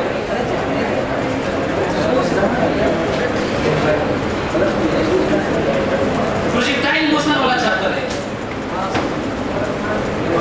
अच्छा कई लोग सोच रहे थे कि क्या पूछ रहा है, जो लोग हंस रहे थे ना उनको भी बहुत ज्यादा नहीं आता है, ठीक है, भले तुमको ये पता चल गया कि ये नहीं है, लेकिन कहानी निकाल दिए थे, मैं बराबर में ही लगा रहे हैं। जल्दी से करो, दूसरा वाला करो, जल्दी से दूसरा θ/2 वाला करो, जल्दी करो, θ/2 वाला करो फटाक से। और अगर फॉलो वही कर दो जरा, F बराबर a तरीका वही 5 पॉइंट, फ्री बॉडी डायग्राम, बढ़िया वाला xy axis, resolving of forces, F बराबर a पे writing down equation of motion, then solve and get answer. इसके अलावा मैं कर ही नहीं रहा हूं, कोई तो कर रहा था नहीं, जल्दी करो।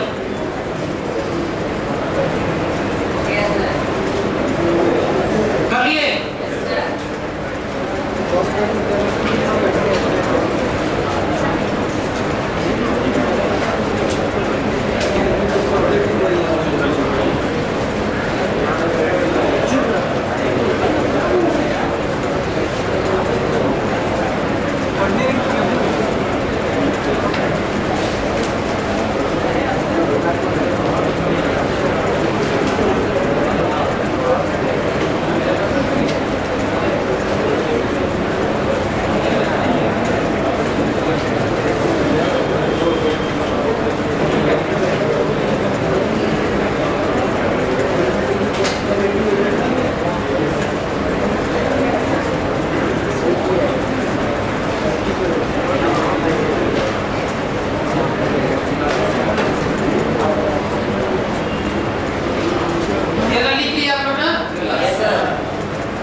कम होते होते कभी 1 डिग्री, आधा डिग्री, 0.1 डिग्री सब बना होगा और 0 हो गया होगा, अब फिर माइनस हो गया होगा एक बार हॉरिजॉन्टल से थीटा से कम होते होते कभी तो थीटा बाई 2 हुआ होगा, क्योंकि कम हो के 0 होना है। थीटा बाई 4 भी हुआ होगा, कहीं थीटा बाई 10 भी हुआ होगा, थीटा बाई 1 करोड़ भी हुआ होगा, हर थीटा लिया होगा, थीटा कम होते होते तो थीटा बाई 2 माना ये वही मोमेंट है जब कितना है ये थीटा बाई।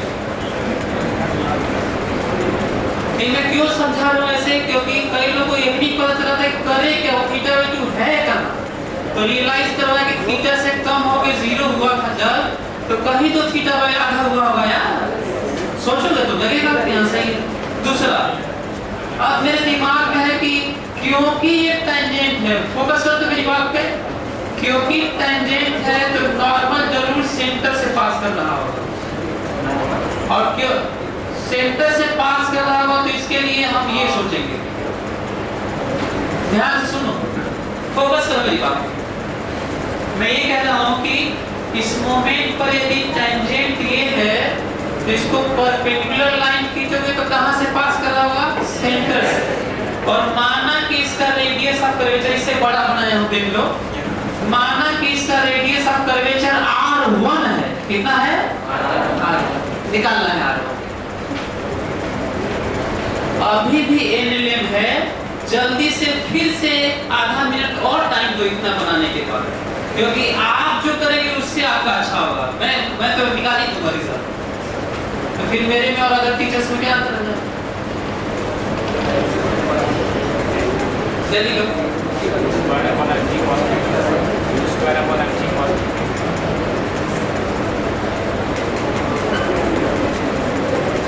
जल्दी करो, आधा मिनट जल्दी से टाइम लो, जल्दी से उसको फॉलो करो, 500 स्टेप, 5 स्टेप फॉलो करो। ये क्यों मानते हो, इनिशियल करना है तो आप कुछ और स्पीड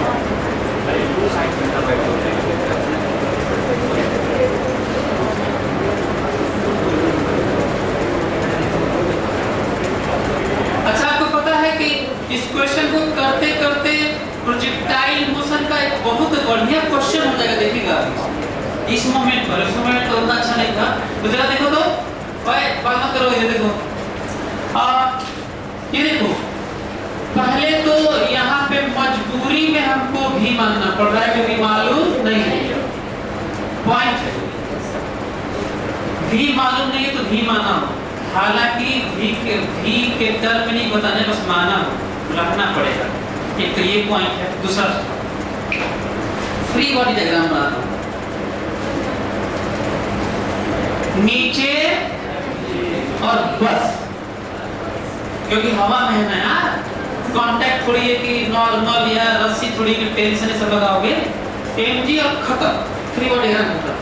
अगला स्टेप बताओ, एक्स वाई एक्सिस तो कर्व है ये, वैसे तो एक्स वाई एक्सिस कैसा भी मान लो, हॉरिजॉन्टल और वर्टिकल मानोगे तो आएगा कि नहीं, तुमसे नहीं आएगा, करके देखना करते, तुमसे तो नहीं आएगा, कौनों से नहीं आएगा, लेकिन सही करो तो आएगा, सही करो ना आएगा, लेकिन फिर भी क्यों करे जब पता है।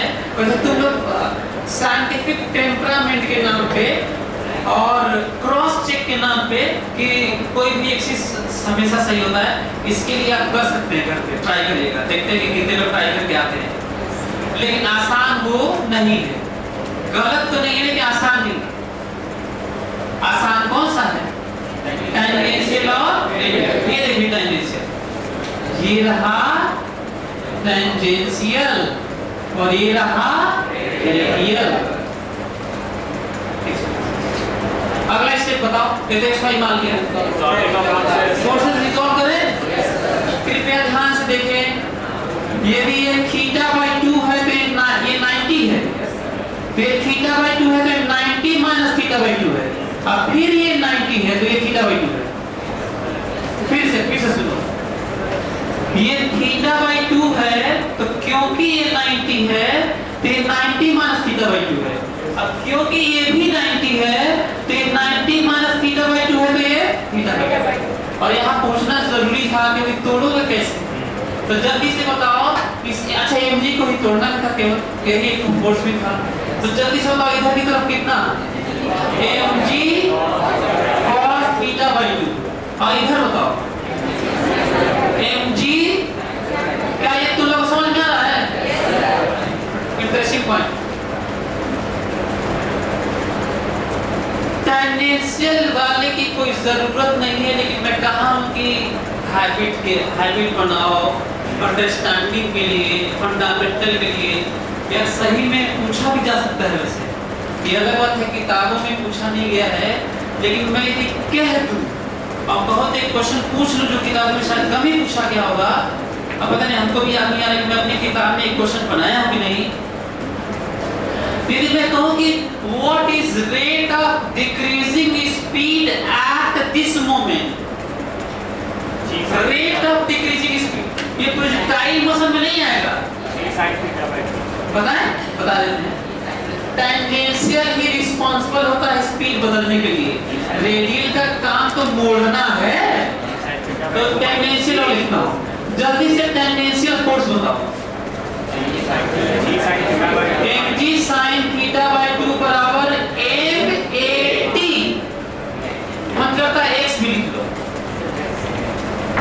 बताओ at कितना आया? आपको जान के सरप्राइज होगा कि जो थीटा बाय 2 एंगल पे है ना, यही आंसर है रेट ऑफ डिक्रीजिंग स्पीड। अच्छा डिक्रीजिंग क्यों बोल रहे हैं यार? क्योंकि जिधर वेलोसिटी है उसका उल्टा एक्सेलरेशन है, तो डिक्रीज ही हो रहा होगा।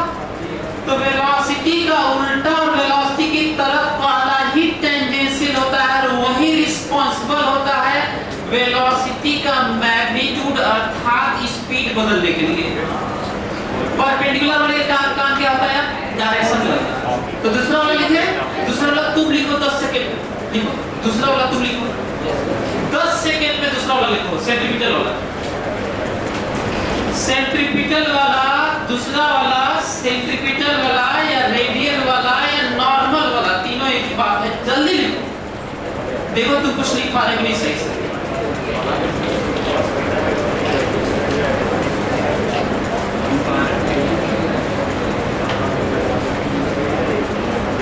लिखिए, चलो मैं करता हूं, देखो तो ये वाला जल्दी बताओ, फोर्स टुवर्ड सेंटर, ऐसे सेंटर मानो, सेंटर की तरफ फोर्स बताओ जल्दी से। ये लिखना, देखो चाहे इसको y भी, आपका मन करता है इसे y भी कर सकते हैं, y भी कर लीजिए, एक्सिस जो माने थे, this is y and this is x। हाँ जल्दी से बताइए फोर्स जो क्या लिखूं? mg, क्या ये तुम लोगों को समझ में आ रहा है? बराबर मास इनटू सेंटर की तरफ एक्सेलरेशन हमेशा कितना होता है? v square by r1।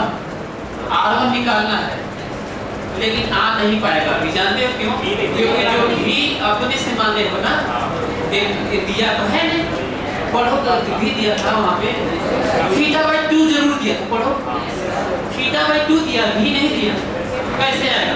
तो प्रोजेक्टाइल मोशन का एक बढ़िया क्वेश्चन, ध्यान से बताओ, यही ना भी माने हो, तो बताओ हॉरिजॉन्टल में कितना कंपोनेंट आएगा v का, बताओ v cos थीटा बाई 2, बताओ, और वो बदलता वो कितने के बराबर होगा? तो v आ गया कि नहीं? बताओ क्या लिखूं? इसके अनुसार कंपोनेंट बताओ जल्दी। क्या ये तुम लोगों को दिख रहा है?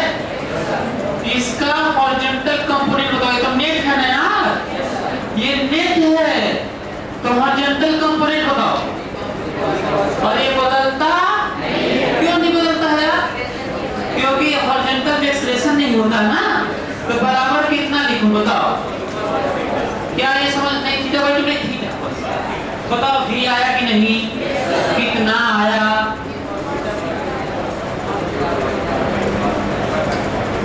क्या तुम लोगों को समझ में आया ये?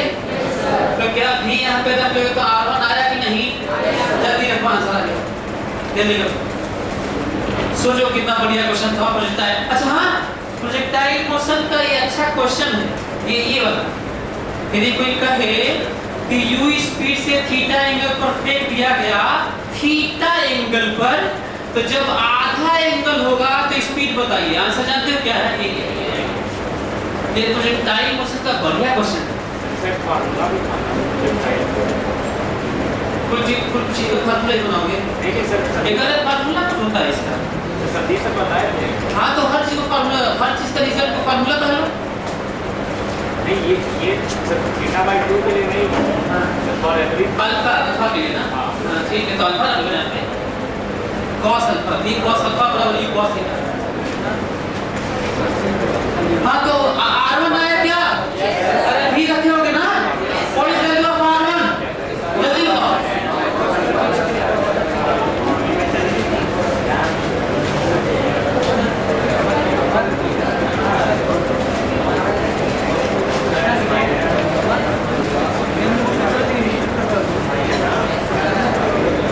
यही आया है क्या लोगों?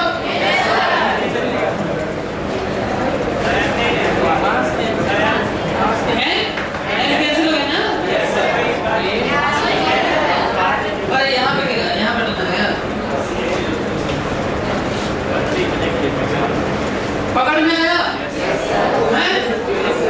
जल्दी से फेंकते ही रेडियस ऑफ करंट बताओ, जल्दी से फेंकते ही बताओ। अच्छा ये बहुत अच्छा क्वेश्चन था। What is rate of decreasing speed at this moment? Tangential. अच्छा क्वेश्चन है, किताबों में नहीं मिलेगा लेकिन है अच्छा। जल्दी से बताओ, जल्दी से बताओ। फेंकते ही रेडियस ऑफ कर्वेचर बताओ, मतलब कहाँ बताओ। यही बताओ, जल्दी करो। अब कम से कम 2 ठो मैं कर दिया तो अब 1 ठो तुम कर लो। 2 ठो मैं कर लिया तो कम से कम 1 ठो तुम करो।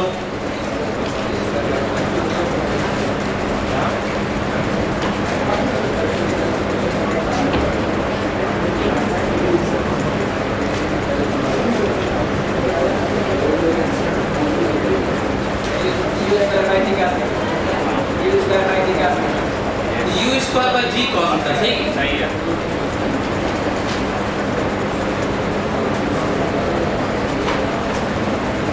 What is the rate of decreasing speed just of throwing it? u sin theta. फेंकते ही रेट ऑफ डिक्रीजिंग स्पीड बताओ। फेंकते ही, u sin थीटा। जैसे ही फेंके मेरे हाथ से छूटा नहीं के रेट ऑफ डिक्रीजिंग स्पीड बताओ। g sin theta answer. Yes sir. g sin theta फेंकते ही, रियल लाइफ का है। फेंकते ही शुरू हो गया होगा डिक्रीजिंग स्पीड। तरीका नहीं बदलेगा, वही करना है जो कर रहे हैं। करो जल्दी से। हो गया।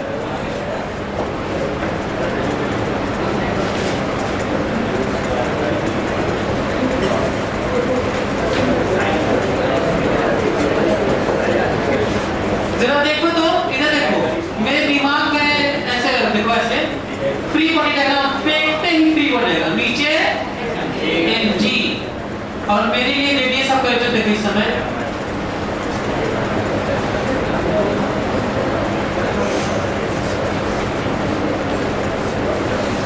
ये रहा टेंजेंशियल और ये रहा रेडियल, सही है? Yes sir. और कर्व मोशन है तो एक्सिस, तो ये एक्सिस हॉरिजॉन्टल वर्टिकल लोग, लेकिन तुमसे तो नहीं आया, बताया था। तो ज्यादा वैसे अच्छा क्या होता है? टेंजेंशियल और रेडियल। mg नीचे है, ऐसे है, तो एक एक्सिस टेंजेंशियल और एक एक्सिस रेडियल। तोड़ता हूं, ये थीटा है तो ये 90 माइनस थीटा है। ये थीटा है तो ये, तो फिर ये कितना है? Theta 90 minus theta, again this is theta. mg को तोड़े, इधर की तरफ कितना तोड़ो बताओ? mg और v के पीछे बताओ। इंटरेस्टिंग है, देखो बताओ ये टेंजेंशियल वाला हिस्सा है कि नहीं? तो आ ही गया होगा। What is 80? जल्दी बताओ 80। देखिए बताओ what is 80? g sin theta. तो फेंकते ही कोई पूछे आपसे फेंकते ही रेट ऑफ डिक्रीजिंग स्पीड का आंसर है जी सही आएगा। और रेडियस ऑफ कर्वेचर अभी मालूम नहीं, निकालता हूं। माना कि R2 है रेडियस ऑफ कर्वेचर, सब जगह बदल रहा है। माना कि R2 है, तो ये वाला तो लिख लिए है, ये वाला देखो force toward centre is equal to mass into acceleration toward centre. इसको y डिपेंड करता है तो लिख सकते हो, दोनों एक ही बात है। जल्दी से फोर्स टुवर्ड सेंटर होगा कितना है फोर्स या mg cos थीटा। जल्दी से बताओ इस मोमेंट पे तुम्हें स्पीड इस बार मालूम है कि नहीं? यही तो u दिया था यार, तो u इस बार मालूम है, पिछले वाले में यहाँ नहीं मालूम था। v स्क्वायर बाई r, बताओ आ गया कि नहीं? R2 कितना आया? R2 आया u स्क्वायर बाई g। जल्दी से निकलो आंसर। फेंकते ही रेडियस ऑफ कर्वेचर की वैल्यू है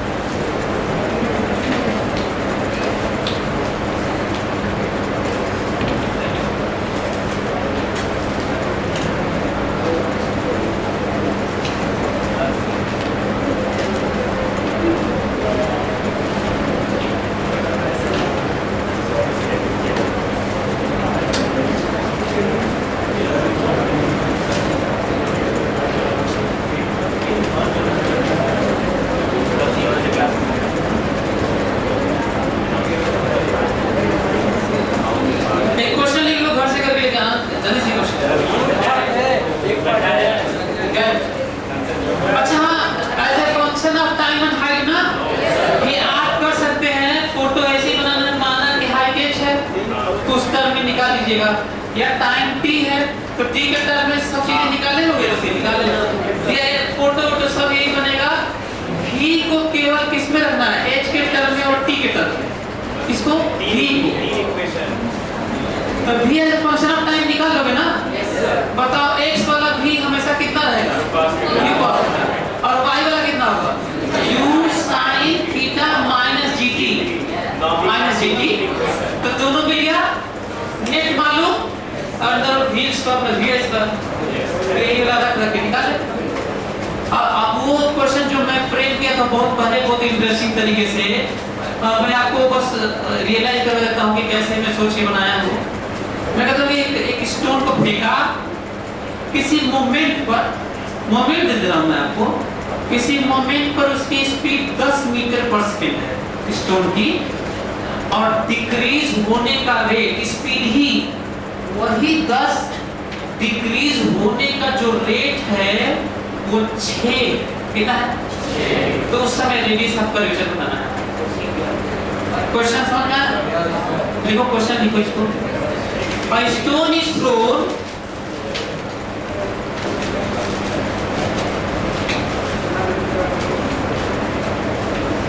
under gravity। ऐसा दिया कि कुछ दिया ही नहीं है, कुछ लिखा लिखे हो कुछ नहीं, अंदर ग्रेविटी फेंक दिए ना, u दिया है ना थीटा दिया, कुछ नहीं दिया। और stone is throne under gravity if rate of decreasing speed is 6 meter per second square, if rate of decreasing speed is 6 meter per second square at the moment when speed is 20 meter per second, 10 meter 20 कर दिया। if rate of decreasing speed is 6 meter per second square when at the moment when speed is 20 meter, then find radius of curvature at this moment. Then find radius of curvature at this moment। बहुत ही बढ़िया, मतलब लंबा नहीं है, केवल एक line का है, लेकिन हमको लगता है कि इंडिया में 5-10 लोग बस कर पाएंगे इसको। एक लाइन आप और अच्छे हैं। देखता हूँ आप लोग उस 10 में से आते ही भी नहीं। कई लोग कहेंगे सर हम तो नहीं आएंगे, कई लोग मन ना रहो ऐसे माना लगे हम लोग है ही हमसे तो नहीं है। चलिए आगे इसको टाइम भी नहीं मिला है। सर वो एंगुलर क्वांटिटीज वाला फिर नहीं होता। अगले क्लास अगले और भी कम करते हो तो ये करना चाहिए ना।